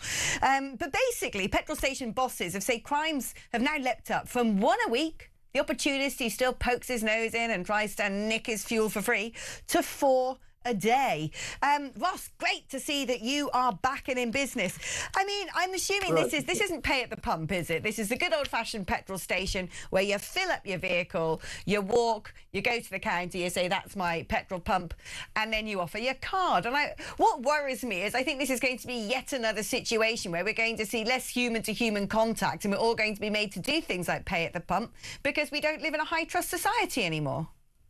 No, well, it defeats me why the petrol retailers don't introduce more of pay-at-the-pump machines. I mean, the technology is there. We have these pay-at-the-pump machines. You often get a choice. Do you want to pay in the kiosk? Do you want to pay at the pump? But the trouble is, the petrol retailers, they want us to go into the hut because then we'll buy a chocolate bar or a can of Coke or something. And so they have this trade-off. Do we risk thefts in return for getting this passing trade of people buying stuff they probably, you know, on impulse buying? That's what garages are all about, impulse buying. And basically they take the risk. They say, well, we want people to go into the kiosk and make these impulse purchases, so we will risk them driving off without paying, and but it's getting extremely expensive for them, so I think they're probably not going to tolerate it for very much longer. And in terms of In terms of looking at this through the lens of policy in general, the fact of the matter is it is ridiculous how much people in the United Kingdom have to pay for fuel. I don't like using the argument that a cost of living crisis makes people nick stuff, but of course there is some sort of, trending relationship between those two. I mean, are we going to see prices come down anytime soon if it was in the political will of the government to enable that to happen? Well, it's not in the political will of the government to affect petrol prices really at the moment. They could have, if we were having more drilling in the North Sea, we could lower oil prices and gas prices in Britain, but the government's chosen not to do that. So we really are at the mercy of the Iranians and Donald Trump and the Strait of Hormuz. And, none of us know which way it's going. The price of oil is seesawing from week to week. It was down to 90 pounds a barrel last week. It's now, gone up again. It could go up to $200. That is a possibility. You think that thefts of petrol are bad now. Think how much worse it would be there. But obviously that is no excuse. The high oil price is no excuse for theft, and neither I nor anybody, I'm sure, in excusing this in any way. But obviously it is a function. The higher petrol prices go, there is more of an incentive to steal it. And I think petrol retailers are going to have to change their business model slightly to avoid it. Now, one would think that all petrol stations are furnished with CCTV cameras precisely for this reason. I've got two questions for you. Number one is it just a case that the police aren't investigating this stuff? Are people using dodgy number plates in order to get away with this? And the other question I have is there a black market for selling fuel? Because I've been reading examples of people going in and nicking it with a jerry can or using vans fitted with extra tanks to make off without paying. Is it largely just people going, I'm going to fill up my car for free because I can't be bothered paying because it's so much money? Or is it that they are able to fill up canisters or vessels of some form and then go and sell this stuff to other people? Well, probably a mixture of both, but it's not a very clever theft to make, because pretty well all petrol forecourts now have automatic number plate recognition cameras. If you go and drive away without paying, you're going to be caught, or unless, of course, you've got false number plates, and that is another big problem with vehicles carrying false number plates. I think you can be pretty sure a fair proportion of those who do drive off without paying for fuel are carrying false number plates. But this is the thing. We have this sort of, the police officers are sort of retreated into the background, haven't they? And we're trying this sort of remote control policing via automatic number plate recognition cameras. Well, of course, that relies wholly on people having, registering their vehicles properly, having their number on the DVLA computer and so on. If they're not doing that, well, you can't catch people like that. But as I say, the simplest way to stop these thefts is to have pay at the pump things. You put in your credit card, you authorises it,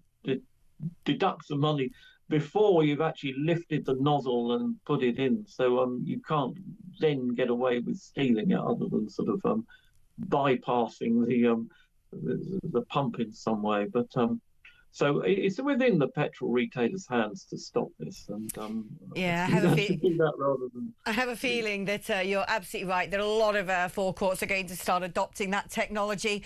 And long gone will be the days that you could buy a weird pair of sunglasses next to the till. Thank you ever so much to the brilliant Ross Clark. Right, we're going to take a short break, but after that it'd be great to speak to some of you, so give us a call. 0344 499 1000 is the number. It's your normal network rate. You can send me a WhatsApp on that number, a voice note on WhatsApp on that number. If you'd rather send a text message, it is 87222, of course. Right, the Wood Talk. Before you text, back after this.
any minister, whether it's the most important one, the Prime Minister, lying to the House of Commons is a capital offence and would have to go. The week before the attack, he was off to try and do a different attack, and he was eventually stopped by his dad. So the second time it happened, where they also knew he ordered a cab and took out a knife from the house, they never once called the police.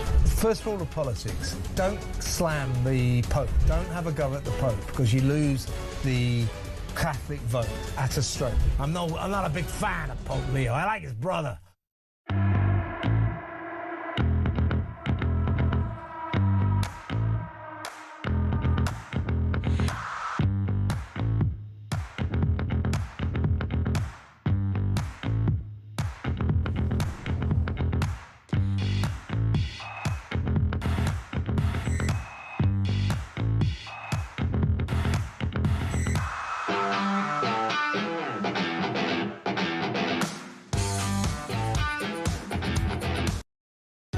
Across the UK, on DAB+, on your smart speaker, on your smart TV, and on your side.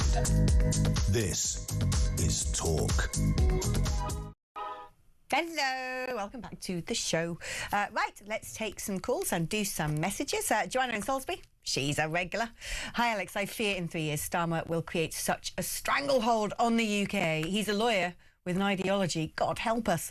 I look at the thousands arriving that we know about across the channel, not to mention legal immigration. It's destroying us at such a pace. Alex, I'm all for leaving the ECHR, but it takes around 6 months, and during that time we still have to obey their rulings, says Karen in North Wales. This is the thing, you know, we've got to be serious, right? None of this stuff is going to be easy for whoever is in Parliament, but at least it'd be good to get somebody with bit of, want to try and exercise some change. Regarding Mandelson, it's a good one, but I preferred Mandelson, but we'll go Mandelson. Hello, Alex. I cracked up laughing when you said that Mandelson has failed his vetting years ago simply for existing. Very funny. But frankly, Sir Keir Starmer failed his vetting simply for existing, as does Lord Hermer. This is what I want a new campaign to be. I want someone to say to the Prime Minister, you know, these changes you're making to vetting for people in highest positions of power, would you do it? Why don't you do it, son? Go on, be the test case, be the guinea pig. If you think the system is so good and you are so absolutely sure that anybody in a senior position in this country must have been subjected to the deepest forms of inquisition, how about you go first, son? Go on, waiting. Ain't gonna happen, is it? Right, let's speak to Kevin, who's in Basingstoke. Hello, Kevin. Hello.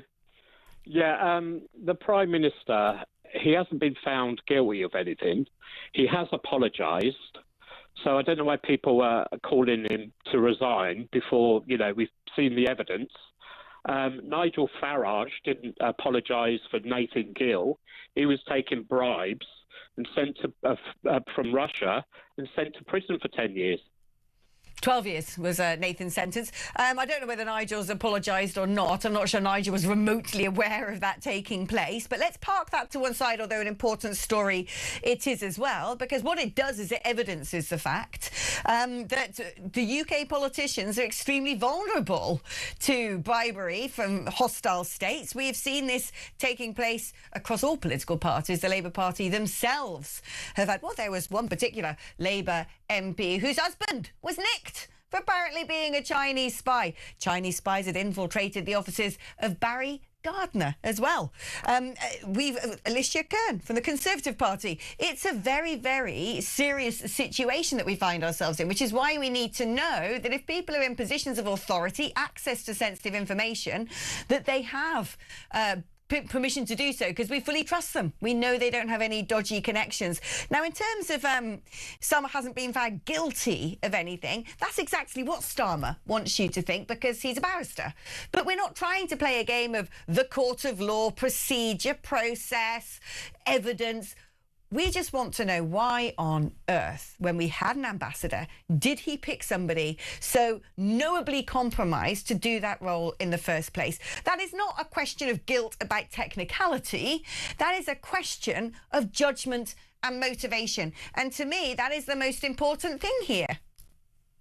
Well, what I was going to say, yeah, there is about the bribes. There is a lot of people bribing people. Viktor Orban, for one, he's supposed to be donating money for certain organisations or political parties, and we do need to know, if there is corruption. But the thing is, the corruption we hear about is all one-sided. I mean, also, I'm petrified of a reform government because they're going to take away our human rights and also scrap the Equalities Act. I mean, how bad is that? I love it. I love both of those things. Personally, I think the Human Rights Act doesn't actually protect human rights. Criminal law protects people. It is more than abundantly adequate in order to make sure illegal or dangerous behaviours are rightly prosecuted. I actually think that what sounds really nice, human rights on the surface, actually ends up creating injustice within our system. And look, even as a woman, I'm like, get rid of that Equalities Act. Things should be done on meritocracy. I'm perfectly for that. But I can understand that there are members of the public who think on the surface that's going to be a dark path to take, but it is now going to be up to a reformed government to be able to sell that message to the public of why they think that is necessary. And it's going to be, a tough mountain to climb for a lot of people. So I fully appreciate your concerns on that. Kevin, it's always great to have someone on the show who sort of challenges sometimes what people might perceive to be the groupthink or the direction of travel or the ideology of this station. So I really, really do appreciate your call this evening. Let's speak to, he's always on the blower this one, it's Chris in Epsom. Hi, Chris. No, I've renamed myself. I'm 180 degrees to Kevin. Right, Chris, what's on your mind? Well, I was listening earlier. I was listening to you, Alex, and I know Liz Truss and Peter obviously appear with other people, but your effervescence and passion bring out the best of those people. Peter nailed it earlier. We knew that I won't say the words, the SS that we were going to get to see today was going to be all about procedure and process and I believe that Starmer hid behind that because he knew it was going to come. Yeah. And that's his get-out clause. This is why he went away, didn't he? Went into his bunker. First of all, he was over in Paris, while already he'd have had a team back at home going through everything, working like late into the night, the lawyers sitting there, think of any plausible excuse they can have to waylay any blame in their direction. Then he'd have come back and sat in his little hustle with them, all their paperwork, their cups of coffee, their glasses. He knew. He was preparing for that cross-examination like he would have prepared for a court case many years ago, which is why, frankly, he was so good at it. But it's also why, frankly, he makes such a dreadful politician, because this isn't a court of law. This is the governance of our country, and this is trust. This isn't about defending the indefensible. This is about not doing that stuff in the first place. Chris from Epsom, it's always a delight to speak to you. Thank you ever so much. Right, we are coming up to the final hour of the show where we're going to relax a bit, pour ourselves a three-fingered gin and tonic, or you might get to. I've just got to stick with the tea. We're joined after this by Steve N. Allen. Don't go anywhere. It's going to be a hoot.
across the UK. On DAB+, on your smart speaker, on your smart TV, and on your side. This is Talk.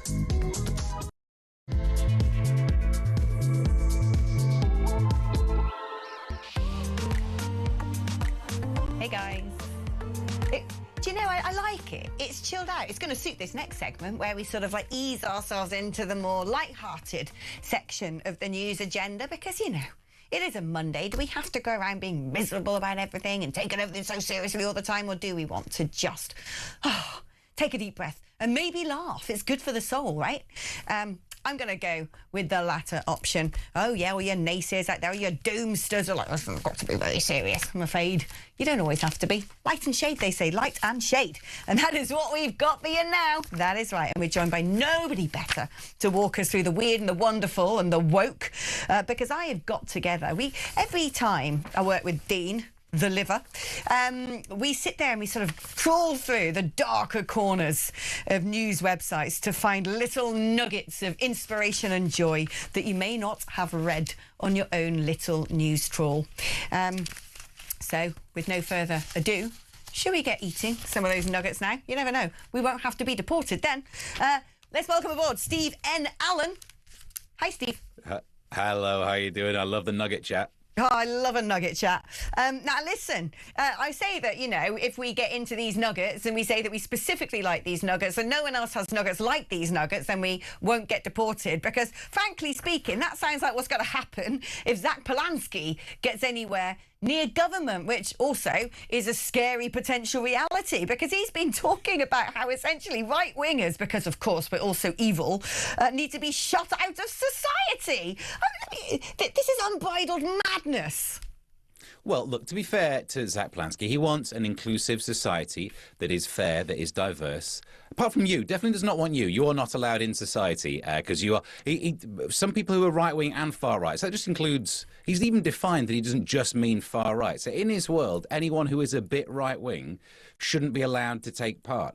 I mean, you can understand the internal logic. I guess then everyone who's allowed in society might vote for him. It's a very selfish way of doing it, but it is just... I was going to use a word you can't use on radio. It's silly. Put it that way. Because if you are trying to be this, like, oh, we're open, we're inclusive, it's all about diversity. Apart from one category of people we will all send to the Isle of Wight and then not allow any more ferries back. That's how I imagine he would shun you. I'm not sure how else he'd get rid of you. Obviously, I'd still be allowed in because what with me being northern, I could probably somehow pretend. But, yeah, you wouldn't be allowed. Oh, no, I'm gone. I'll be sort of burnt at a stake, or they're going to throw me in a lake to see if I float or not, and then bring back the witch trials, no doubt. But, you know, we laugh about this because it is ridiculous. Also, quite frankly, has Zach Polanski not noticed that this is the system we have in place anyway, that everybody in a public-facing position already has to have done the lanyard, you know, checks and all the rest of it and all the training courses and bow down at the altar of wokeism. So this sort of like, you know, being shunned by society has frankly been the modus operandi for the past 20 years anyway. But if the shoe was on the other foot, could you imagine Reform UK turning around and going, do you know what we're going to do when we get into power? We're going to ban the entirety of the left wing. Communists, socialists, you'll all be shunned from society. People would be in fits of rage. And, you know, someone like Zach Polanski, and his party is polling scarily well, is going to definitely pick up some councils in those May elections, comes out with his stuff out loud, and people just go, ha ha, isn't he funny? He's got a face like a thumb and wonky teeth. We don't need to take him seriously, but we do. Yeah, it's about time we acknowledge that they shouldn't even be allowed to call themselves the Green Party. The last time I heard them say anything about the environment was before the Zach era. Maybe their ridiculous plan of making everyone do 55 miles an hour could, if you really bend the truth, make that seem like some sort of an eco thing. But in general, they are absolutely nothing to do with Greens anymore, are they? They have just found a way of rebranding a particular type of left-wingism. I suppose we no longer have that Corbyn slice. Back in the day when Corbyn was playing Glastonbury, Glastonbury, which is interesting. These days at Glastonbury, they have acts who might be anti-Semitic. So, well, you can add your own punchline there. But what you end up with, I don't want to get sued, you end up with Corbyn's kind of disappeared. That youth base following that went crazy for him haven't really followed him into being an independent. And the Greens have just moved in, and they're picking up that vote. And I kind of understand that teenagers go through that phase of being ideological. Let's save the planet. Kids going on about recycling is an old trope. But the party's not about that anymore. The party is slowly moving towards these policies that are just left-wing. And now we're talking about banning people who think differently. What happened to the old politics of having to convince the voters that you're right, instead of the idea of let's get rid of these voters because they don't agree with me? That's not how our system is meant to work. It's the opposite of how our system's meant to work. What is scary about this, though, is, anything that whiffs a little bit of right-wingery is deemed dangerous to society. And yet a lot of the stuff that Polanski's coming out with is technically extremely dangerous for society. Completely open borders is crazy. Crazy. Anyone with half a brain cell knows that. Legalising all drugs, well, that's not going to end well, is it? Legalising prostitution, similarly, probably not going to be great for the women being trafficked into the country through all those open borders and then drugged up to the eyeballs. Not exactly the best of ideas. Then he's talking about banning Christianity as the state religion. And he's talking about ostracising people or shunning from the society anyone who doesn't agree with him. At this point, he's stacking up a little bit like an infamous party from Germany in the last century. Yeah, I suppose I don't know if that party were particularly into relaxing the rules on prostitution. That might be more of a mum issue for him. But do you know what though? I'm not judging, because when we saw the pictures of his mum, it made me think maybe his hypnosis does work. Oh gosh. You know what I mean? If that's the evidence, then maybe there's something to that. But his policies don't stand up, do they? You're right. I mean, even the economic policy, that modern economic theory, I think that's how they've repackaged it, is the idea of just print money. Just, do that, because that won't cause any problem. Like inflation. Oh, that's never a problem. And let's remember what Germany went through during that era as well.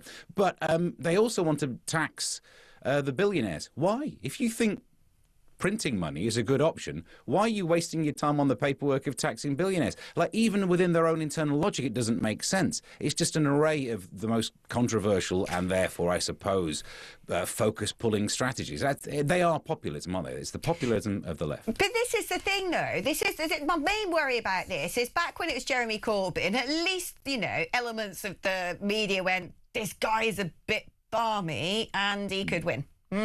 We better think about that. But no one's saying it. Everyone's just like shorting and go, ha ha, isn't it funny? Like it's a little sketch from the thick of it. Zach Polanski comes out of something mad again. Hey. But the thing is that the party's not polling at 5% and running a few councillors down in Brighton where they might be able to make some sort of legislation about the occasional land yard.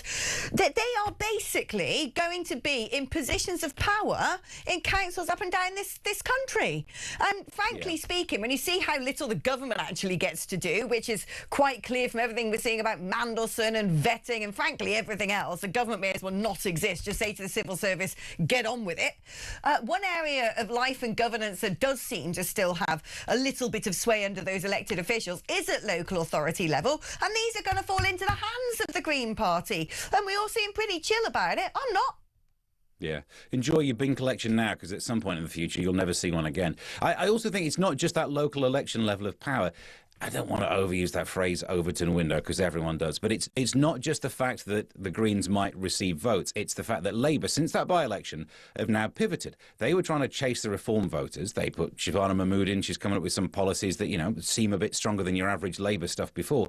But now there's been a change. Now they're slowly creeping back to the left to try and compete with the Greens for those on the cusp voters. So that's the worry. The party that actually has the power, a wide but not necessarily deep majority, that actually can do something, can't do anything that's too centrist because the backbenchers will stop it, but these backbenchers wouldn't stop them doing things to the left, you'd imagine. So that becomes a bit of a risk. It's almost the two risks for me are, if there's an election and the Greens can work in a coalition, they'll get more power, like the Lib Dems did. 2010, the Lib Dems were a tiny party, but ended up having a ridiculous amount of power based on their size because they worked in coalition. And also just that moving of the area that Labour is competing for and the voters they're competing for. Instead of the sensible ones who might be somewhere near the middle, they're now starting to chase off to the left again.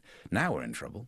Oh, we're in big trouble. Now let's have a bit of a more light-hearted moment, because, well, first of all, anything that uses the word fostering and inclusive, you know that spells danger. I hate that word fostering, apart from when it means people who look after needy kids. I love that. Yeah. But if fostering an environment of inclusivity, you know that something mental is going to follow those opening words. Mental it is. Lancashire Teaching Hospitals NHS Federation Trust, me neither, someone who's got a sort of probably six-figure salary wearing lanyards, has told staff to stop using traditional idioms in diversity and inclusion training, claiming they are not culturally sensitive.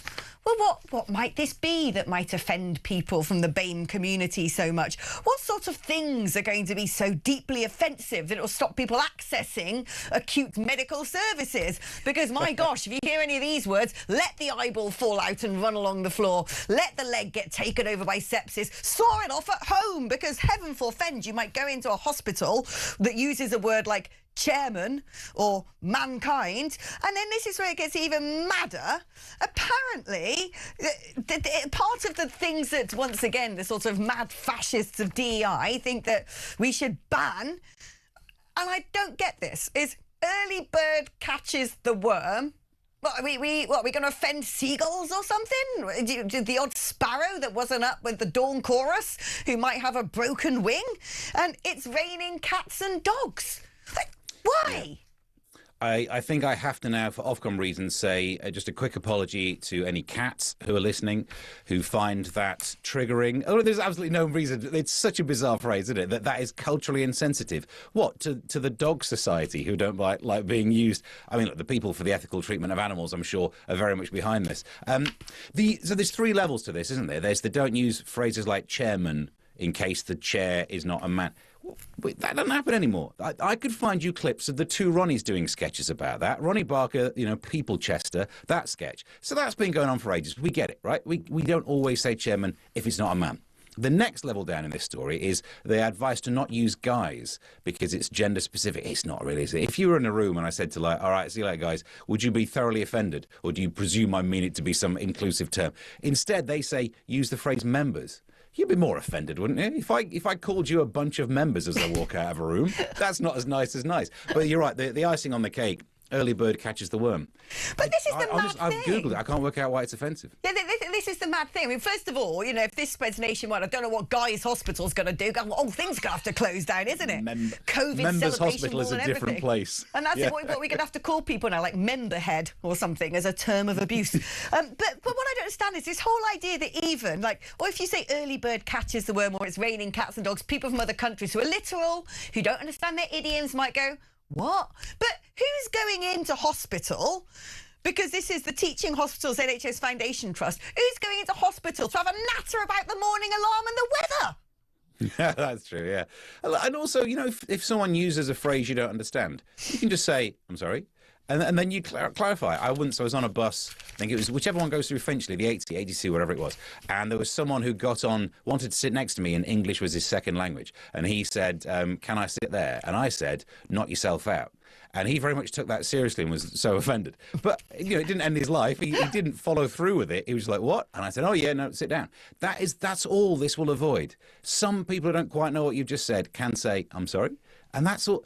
You don't need guidance. You don't need to scare people into the idea of being fired for saying these things. But also, it's quite helpful if you've come into this country and you don't understand every last little bit of the English language to pick up a little bit of idiom now and then. Do you know what I mean? How about you integrate? How about you know some of our weird turns of phrases? That is what makes culture so interesting and rich. I love learning funny expressions in other languages because very often they're so mad that they make you laugh. But it's utterly banal, this stuff. And it just goes to show that these people sitting there with their DEI titles are literally being paid to just invent things at this point. Yeah. Oh, yeah. I did think by the time you've got down to we must stop people saying it's raining cats and dogs, you've run out of problems. If that's the next thing on your in tray, come on, you fixed the world already. If that's the next thing, just relax about it. Oh, this is mad. It's just madness. Anyway, we do love being able to indulge in a little bit of a comedic speculation about the madness, which is what we're going to do again straight after this break.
Minister, whether it's the most important one, the Prime Minister, lying to the House of Commons is a capital offence and would have to go. A week before the attack, he was off to try and do a different attack, and he was eventually stopped by his dad. So the second time it happened, where they also knew he ordered a cab and took out a knife from the house, they never once called the police. First rule of politics, don't slam the Pope. Don't have a go at the Pope, because you lose the Catholic vote at a stroke. I'm not a big fan of Pope Leo. I like his brother.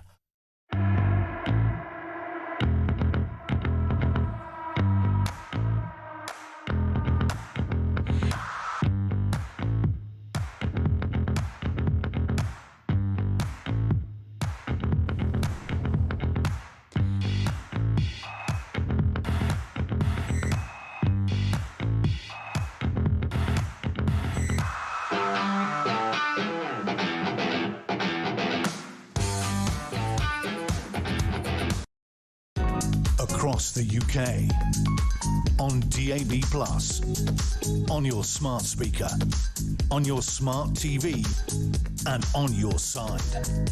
This is Talk. Now, my memories of school are largely extremely positive. I had a great time. I enjoyed it. The only thing I didn't care for is gymnastics, where they used to make us wear these giant granny pants and tuck our T-shirts in, because I just thought that was cruel, especially when we had to go do athletics and be marched from our Victorian school through about 5 neighbourhoods down to our playing fields 10 minutes down the road to cavort in front of passing traffic in said PE uniform. But then this goes way too far, because apparently, and this is now going all the way up to MPs, a new report urged the government, this is coming from a group of MPs, to actually basically get rid of school uniform and allow everyone to slouch about in, I don't know, leisure wear instead. Of course, Bridget Phillipson, the Education Secretary, never knowingly commonsensical about anything, is making it harder to enforce state school uniform by limiting the number of branded clothing items to 3. The thing is, Steve, right, all around the world, a lot of kids wear school uniform, and it's there to sort of instill a sense of A, hierarchy, and B, discipline. And I don't think there's anything wrong with that. To me, this is like, real life decline of the standards of the West, when you just say to kids, oh yeah, because you come dressed like a scrote anyway, knock yourself out. So here's why I love this story. I don't think people guess this about me, right? So we were poor growing up, right? We were like properly miserably poor growing up, and my parents sent me and my 2 sisters to the school that didn't have school uniforms. So not the nearest school. They deliberately didn't care about our education so much. They thought it would be cheaper to not go to a school that had uniforms. We just got to wear whatever we want. The school I went to was a weird one that was built in the 70s. That before I went there, apparently it was very progressive. Before that was even a term, and the pupils would negotiate when break times were at the first thing, and no one was calling anyone by their surname. By the time I got there, they'd changed a lot of that. Break times were set, surnames were used, but still no uniform. And it didn't save money. It didn't help in any way, because if you worry about if you're so poor you don't look good in the cheap version of the uniform, well, I'll tell you what, as soon as you're allowed to wear branded items, then straight away you know who's rich and who's poor in that. So it still costs just as much money. You still go through as many knees of things when you fall over. And I mean, these days school uniforms have been changed so that they're easier to afford. And yet even back in the years ago when I was growing up, the idea of avoiding school uniforms did not make a saving. It did not make everyone equal. If anything, it showed the inequality. I just remember when I was at school, so I went to this all-girls school, which just basically didn't have non-uniform days, because it was very Victorian and very strict. But in all of the moments where there were sort of like non-uniform days at primary school and then in 6th form, I just, what happens is when kids don't have to wear school uniform, they automatically rampage into school like a pack of feral baboons. They're like swinging off the lamps and, roly-polies on the floor and doing pile-ons in the common room, because there's something that immediately goes, there's no discipline, there's no order here, it's anarchy. No uniform equals be wild. There's a reason why we have uniforms, and this is why everything that the blimmin' left want to do is just to create more and more slack discipline, rubbish, no rules, no standards. Let's just drive everything down to the common denominator. I just think that, I don't know, was your school a bit like that? Was everyone just like rampaging about like unleashed rabid jungle animals? Oh yeah, the school I went to, it was eventually when they brought in league tables, was the bottom of the league table. It was the school that received everyone that had been expelled from elsewhere. And yeah, it had no discipline. It didn't help me. I think I would have done better in life if I'd have had that additional discipline. Also, there's the side effect that no one really realised. I was like a full-grown man before I learned how to tie a tie. Because I didn't learn that from school because you didn't have ties. So there are loads of things that you miss. And I don't think the idea of having some discipline is a bad thing. Do you know, I'm not one of those send them all off to national service, but for the love of all that is obvious, just teach people to have some discipline, therefore they won't be breaking rules all the time. But also, like, publicly, it's a sort of identifying thing. You know, people know what uniform you've got on, therefore they'll know what school you go to. So if you come out of school and start lobbing rocks at buses, people will be like, right, going to phone up St Hilda's. But also, if we start having this situation where some schools, everyone's tooling about in tracky bottoms, and then another one's got little boaters and stuff like that and croquet pitches, you're going to have this sort of very visual classist system applied to kids. So it's like, well, you go to the rubbish school because you don't have a uniform. You go to the posh school because you get a hat with yours. Yeah. So I think if the Labour think this is somehow levelling up, it's not. It's trapping people where they are. Because I think actually having a sense of discipline, learning about, wearing a uniform would then prepare you for the ability to move up in life socially. Because then you'd be able to go to a better school or do well at university, blend in with those that you're not used to. So, yeah, I mean, I wish I'd have had that. They're looking at these stories, when you see this is all schools slowly heading towards the school that I went to, and I don't think it was a good system. I mean, as I say, my parents, it wasn't even the nearest school. They sent us there because they thought it would be the cheapest school. That was the importance on education my parents had. Oh, bless them. I'm sure they meant well. As did, I would imagine, Nike. Because it's a ridiculous story. They've been forced to take down a sign for the Boston Marathon after furious backlash. Now, what do you think that sign might have said? Pretty sure that Nike is sort of sponsoring it or whatever, which is great. Wants to motivate people to keep on going. Everyone knows marathons are hard work. We weren't born yesterday. Running 26 miles ain't going to be easy. And so every now and then you get a bit tired. And that's why people stand, at the side clap and go, come on, you can do it. Go, go, go. Unfortunately, Nike tried to do this. More than 32,000 runners would have been faced with a sign that would have said, runners welcome, walkers tolerated. You're entering a marathon, for crying out loud. The whole point is you're supposed to be running it. It's so good, isn't it? Because this is what they're calling pace shaming. Don't invent another phrase. Pace shaming. What if ever there's one place where you should be allowed to be pace shamed, it's in a race where they measure your pace.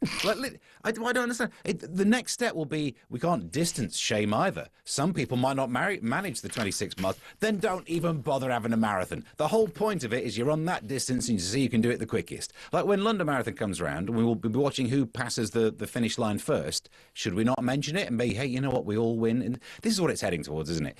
Don't run that far, don't run that fast, have a medal anyway. Which just means anyone who puts the effort into bothering to be able to do a marathon, which I could not do.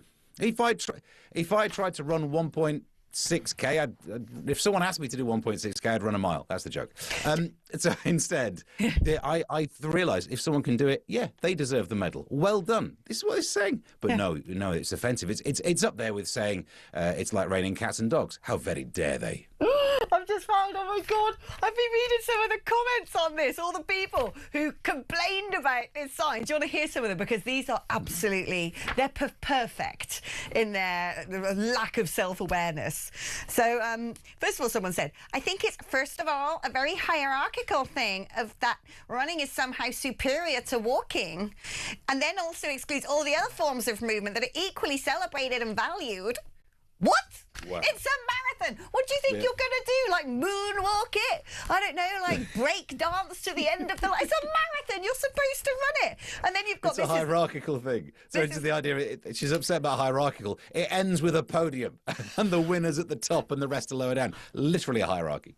This is the best one. The running community is just very ableist. The running community, I suppose, should be focused about running. Otherwise, it's not the running community, is it? It's so mad. It's very ableist. The elitism in running is absolutely ridiculous. It's a race. I'm sorry. What are you supposed to do? Just don't turn up. Get a medal. Stay at home. You know, they have the 3 categories of marathon, the professional men, the professional women, and then everyone else, right? Aren't those first 2 called the elites? Literally, how can you complain about it being elitist when that's a category of what runners do? Could you not let them have one thing? And finally, stop diminishing back of the pack runners. I'm a dad of 2 kids, a partner to an amazing woman. We don't care. A full-time employee. Again, we don't care. And a charity marathoner. I am not tolerated. What? No, no, hold on. It says here, running celebrated, walking tolerated, and he calls himself a back-of-the-pack runner. So, clear. I find that to be very ableist, because So the ableist. back-of-the-pack runners... Are you saying you have to run to be a back-of-the-pack runner? How very dare you, sir? It's just madness. When will this all end? It won't. I honestly thought this was a pendulum that swings. I spent years thinking, oh, yeah, go on, yeah, we'll do that now. And at some point, blah, blah, blah. There's no backswing to this. Somehow, because I suppose you end up in a society where you don't get laughed at for saying that anymore. Back in the day, if you sat in a pub with your friends who went, I was doing this running, but it actually says runners welcomed, walkers tolerated. Oh, I find that a bit offensive. You would be laughed out of it. What's wrong with being able to say if you do something not as good as someone else, you're not doing that thing as good as someone else? I enjoy mocking learner drivers. Why not?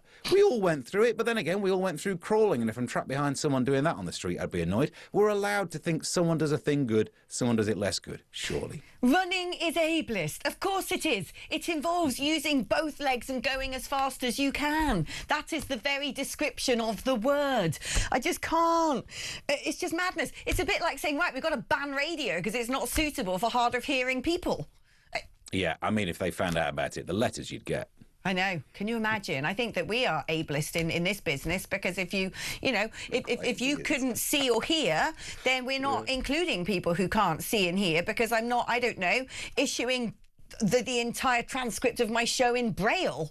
It's just, literally, it just doesn't ever get better, does it? Steve, thank you ever so much for that little bit of comedic relief, because frankly, it is just funny, isn't it? I mean, funny in the head, but also just ha-ha funny. Or is it? I'm not sure. In Zach Polanski's world, this stuff's going to be permanent. Right, guys, we are going to be taking a short break. Thank you to the brilliant Steve N. Allen. Coming up after that break is the equally brilliant, we love him, he's a regular on my shows, Adam Coleman, columnist at the New York Post, to talk us about everything going on in America. That's after this.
Across the UK, on DAB+, on your smart speaker, on your smart TV, and on your side. This is Talk. Hello, welcome back. Now, the hokey-cokey of the Hormuz Strait. Is it open? Is it closed? Is it Schrodinger's Strait? Who knows? The ceasefire, is it off? Is it on? Are we stop? Are we go? Nobody knows. Or perhaps someone does. Let's see if Adam Coleman knows. Adam, always great to have you on the programme. Trump has turned around and basically said that extending the ceasefire is highly unlikely. My read of all of this is when it comes to the Iranians, they might be sending the odd politician over to these talks in Islamabad, but the person calling the shots is the new head of the IRGC, who doesn't seem to agree with what the politicians are saying anyway. I think there's a cat in hell's chance of that Strait of Hormuz properly reopening. So what happens next? I don't know. I had some bad news for you. I have no idea either.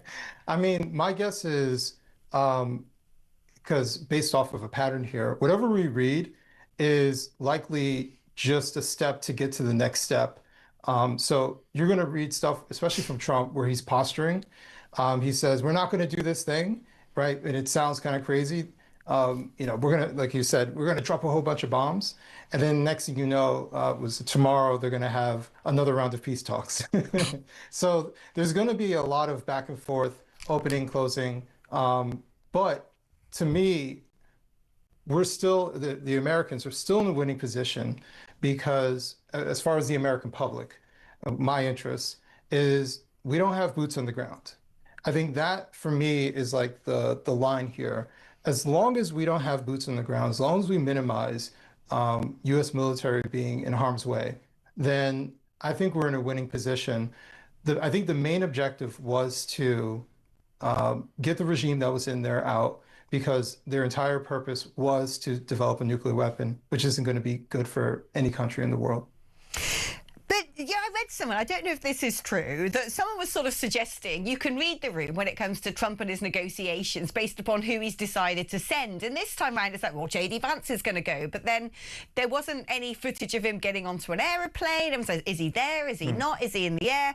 And I was reading somewhere that someone said, if things are going badly, they send Vance. If things are going okay and it looks like it's going to be productive, they'll send Kushner and Witkoff, who do most of the negotiations. If things are going to be triumphant, Trump himself goes so he can take the glory. Is that some sort of pattern that we can look out for any future meetings? That's actually the first time I've ever heard that pattern. That's actually pretty interesting. Although the last part doesn't surprise me. I mean, that's pretty normal. The president shows up at the last second to make the signing and said, look what I did. So that to me is not abnormal. But listen, I don't think any of this is going to be easy, no matter who they send. I think we are dealing with a nation that is being bombed to smithereens and knows that the greatest military might is ready to continue to do that, and they cannot fight against it. And they're trying to find some sort of way to come up from the rubble and not lose as much as they think they will lose. So I don't know exactly what the end game for Iran, where they realistically think they're going to go to. But I think at the end of the day, the United States is going to win this battle because they just are. Iran is not nearly as powerful as the United States militarily, resource-wise, politically, like they're just not. So this isn't going to be a winning stance for Iran. I think they're just trying to lose the best way they possibly can. Yeah, and is that sort of process being slightly aggravated by the way that Donald Trump happens to frame things a little bit? Because he sort of goes, ha ha, Iran, we've got rid of all your stuff, you're so weak, you're rubbish, I ain't got a leg to stand on, sign this. And they sort of, they're affronted by it. Is it not a bit better? I mean, Donald Trump's got his own way of doing things, but to sort of say, you've been very constructive, you're a tough regime, do you think a little bit of changing the rhetoric might help? He does this, it may be, but that wouldn't be him. I stopped wanting Donald Trump to not be himself. This is who he is. Yeah. But one thing I will say, he does a tactic where he plays as the madman, but he's not really the madman. So he says stuff, we're going to blow you. We're going to blow your entire civilization apart, and then the next day there's peace talks. He does what we talked about before, I believe, like the big ask, right? And this way, this is the big threat, but really he wants the opposite, right? He wants peace talks. He wants to be done with it. He wants to be able to shake hands and kind of move on from it. but he's more than willing to play the madman. And I think that plays well sometimes. Yeah, do you know, I agree with you, actually. I don't want Donald Trump to be anything else but Donald Trump, because he seems to be a man who wants to get things done. I don't expect my politicians and my world leaders to be cuddly, friendly, you know, father of 2 kids, pack their lunch boxes and plait their hair. It kind of helps having someone who's a bit of a demagogue if you really want to, you know, be able to fight against the mad people running other countries. But when it comes to Donald Trump and mad, I had read as well somewhere that people in his own party are beginning to think he's got a bit, you know, skewiff in the old bonce because of some of the more choice things he's putting on Truth Social. I mean, first of all, there was that odd picture where... like where he's based upon Jesus or something. He says, "Oh, and look, I'm surrounded by medical professionals." It's like, what are you doing with that, son? Why are you putting that on Truth Social? Then more recently, he's just sort of randomly put "my way" on there or something. I mean, it keeps me entertained. I quite like a bit of levity amongst all of the horror and the war. But you can kind of see why, you know, when people like us who want Donald to do well and support him, he makes it a bit difficult for us sometimes when he does some of this more, let's say, eclectic stuff. Yeah, he's a flawed human being just like us all. You know, he has good parts and he has bad parts. I will say that the whole Jesus thing, I'm a Christian, you're a Christian as well. Yes, it's a bit blasphemous. Well, I would definitely say that. I don't agree with it. I think it's a bit cringe, but this has been going on for years. Like memes of Jesus, of Donald Trump being Jesus or depicting him as being Jesus-esque has been going on for a long time. You know, check out your uncle's Facebook page. He probably has something similar to this. So, you know, I think people are acting like this is something new on his part. The man was selling memes and all types of like, you know, he was selling Bibles, right? Like he was doing all types of weird stuff. Donald Trump was selling Bibles. Yeah. How does it? Wait, I need to know this. Okay, is the Donald Trump Bible just your average King James version, is what we'd use in the UK, with like some sort of special gold embossed, you know, front page or something with a big letter T, or is it sort of the Bible rewritten according to Donald Trump? What was that? No, I'm trying to remember because this was maybe like a couple of years ago. I'm trying to remember the details behind it. I just kind of rolled my eyes and moved on from it.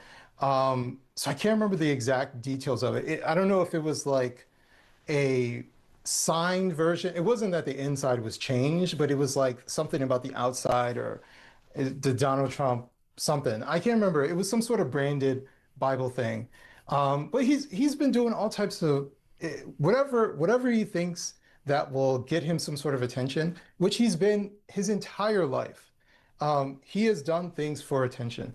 And so as long as he'll do anything for attention, this is the type of stuff that you'll see. Do you know what? Very often when I know people are coming to the United Kingdom from other countries, I might they might offer me, is there anything I can bring to you? Or every now and then I'll think of something that I wouldn't mind them sneaking into their suitcase. And I must admit, I know you're in the UK in the not too distant future. If there's any way on earth you can find a Donald Trump Bible, I will pay you handsomely for it. I want that on my bookshelf, however sort of blasphemous that might be. I would love a Donald Trump Bible. This is now my new challenge. I must seek and find this very thing, the cringiest thing that I could possibly have in my possession.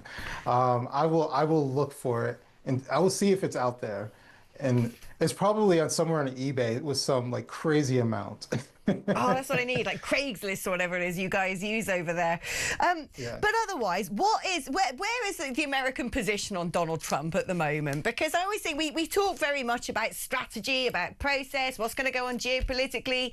I've just done American media myself, and they want to know what's going on in the UK with Starmer and Mandelson.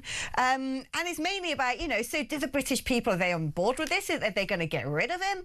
What I want to know about Donald Trump is midterms are coming up, not massively near, but significantly close enough that it's, you know, not a dot on the horizon. Where's Donald Trump in the popularity stakes? Is he still riding high? Is he still doing okay amongst the Republican base, or have things shifted? So, all right, so these are two separate things, the midterms and Donald Trump himself. I think, relatively speaking, he's fine. Politically speaking, you know, as far as approval rating, most presidents have less than half approval rating. So that's not abnormal. So that doesn't mean anything to me. Also, he's a lame duck president. He only has one term. That's going to be it. So his favorability doesn't matter all that much in the grand scheme, in my opinion. And also because a lot of times the Republicans mistranslate the popularity for Trump as being a popularity for Republicans. And that is the mistake that Republicans are going to find out in the midterms if they don't get their stuff together in any given race. So, yes, could Trump, turn this into a debacle and send troops on the ground and make his presidency look really, really bad? Absolutely. And that can negatively impact the midterms. But I think the large portion of the success rate for any given Republican who is running in the midterms is their own performance, is the overall viewpoint of what the Republican Party is in the absence of Donald Trump. But if they're expecting excitement, the same excitement of people going out to vote for the president, to go out and vote in the midterms, it's not going to be there. And if they're just relying off of Donald Trump to sell tickets, so to speak, they're going to be mistaken. Who's the next best thing? Because when Donald Trump first appointed J.D. Vance, we all, us righties in the UK, really liked him. We got very much on board with him. He sort of came out, made some amazing speeches, interviews, and we're like, this guy is such a genius pick. That's amazing. Republican Party is going to be in safe hands when Donald Trump goes. And yet he's sort of like fallen off the grid a little bit over here in the United States. We see a lot more of Rubio, and he's now become a bit of the right-wing golden boy. How do things stack up in America when it comes to a potential successor for Trump? That's so interesting because I'll even say for myself, I felt the same exact way. And then Rubio was put in a position where he's actually doing stuff. I think everyone presumes that the vice president role is kind of like they're teeing you up to become the president, right? You get to have your face out there and so on and so forth. But the reality is that you're just kind of a face. You're a cheerleader. You're kind of powerless other than breaking a tie, which doesn't happen very often. You really don't have a job, which is why they kind of give them like show positions. Like, you're going to be in charge of fraud. Like, what does that mean? I don't know. Like it's just, you're kind of a cheerleader. You don't really do much of any. Same thing with Kamala Harris. She didn't do much. She was a czar for the border. What does that mean exactly? She doesn't have any say over the border, right? So they're just given like these superficial jobs, whereas Marco Rubio actually has a job. He's actually in a role that has been very pivotal because we've had foreign conflicts that have kicked off. And he has been the face beside Donald Trump that actually looks like a leader. Yeah. No, I'm massively impressed with him. What about the Democrats, though? Because one thing I don't understand, and this might seem a really dumb question, but in the UK, you have the leader and the leader of the opposition. That's kind of reflected, I think, in most political systems, that you always have a leader of the party that's not in power, and they're the best-known face on that party. But who's that in the Democrats? That's a really good question. And it's not abnormal, especially if the opposition party is in power. Everyone presumes that whoever is the president for whatever party is the leader of that party. It's kind of de facto. But because the Democrats aren't in power, and especially because of everything that happened around Joe Biden, and even with Kamala Harris, like, no one has assumed that role as being the voice of the party per se. It's just a bunch of isolated voices. So some more progressive, some, like Gavin Newsom, who's been around for a long time. So it's kind of been a hodgepodge. I don't know if we will know in quite some time. So maybe later this year, maybe when the race really kicks off, for presidential election will start to form. But one thing I'll say, whoever you think is going to be the leader as of right now is likely not to be. Yeah. That is a given. It's just too far out. just fascinating. I think America, in many respects, sort of stands alone in that regard to not have a sort of... Because I wondered this the other day, and I thought, am I being really stupid here? Anyway, Adam, it's so good catching up with you. I can't wait for my Trump Bible when you come over to the UK. If not the Trump Bible, I'll take any naff, the weirdest, naffest Trump thing you can find, and it'll be pride of place in my at-home studio. Adam, thank you ever so much. It's always a delight catching up with you. The brilliant Adam Coleman, ladies and gentlemen. Right, we're going to take a short break, and then to wrap up the show for tonight, we're going to be chatting with you guys. And if you want to make a last-minute bid to be that person, 03444 99 1000 is the number to dial. Speak to you after this.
Any minister, whether it's the most important one, the Prime Minister, lying to the House of Commons is a capital offence and would have to go. A week before the attack, he was off to try and do a different attack, and he was eventually stopped by his dad. So the second time it happened, where they also knew he ordered a cab and took out a knife from the house, they never once called the police. First rule of politics, don't slam the Pope. Don't have a go at the Pope, because you lose the Catholic vote at a stroke. I'm not a big fan of Pope Leo. I like his brother.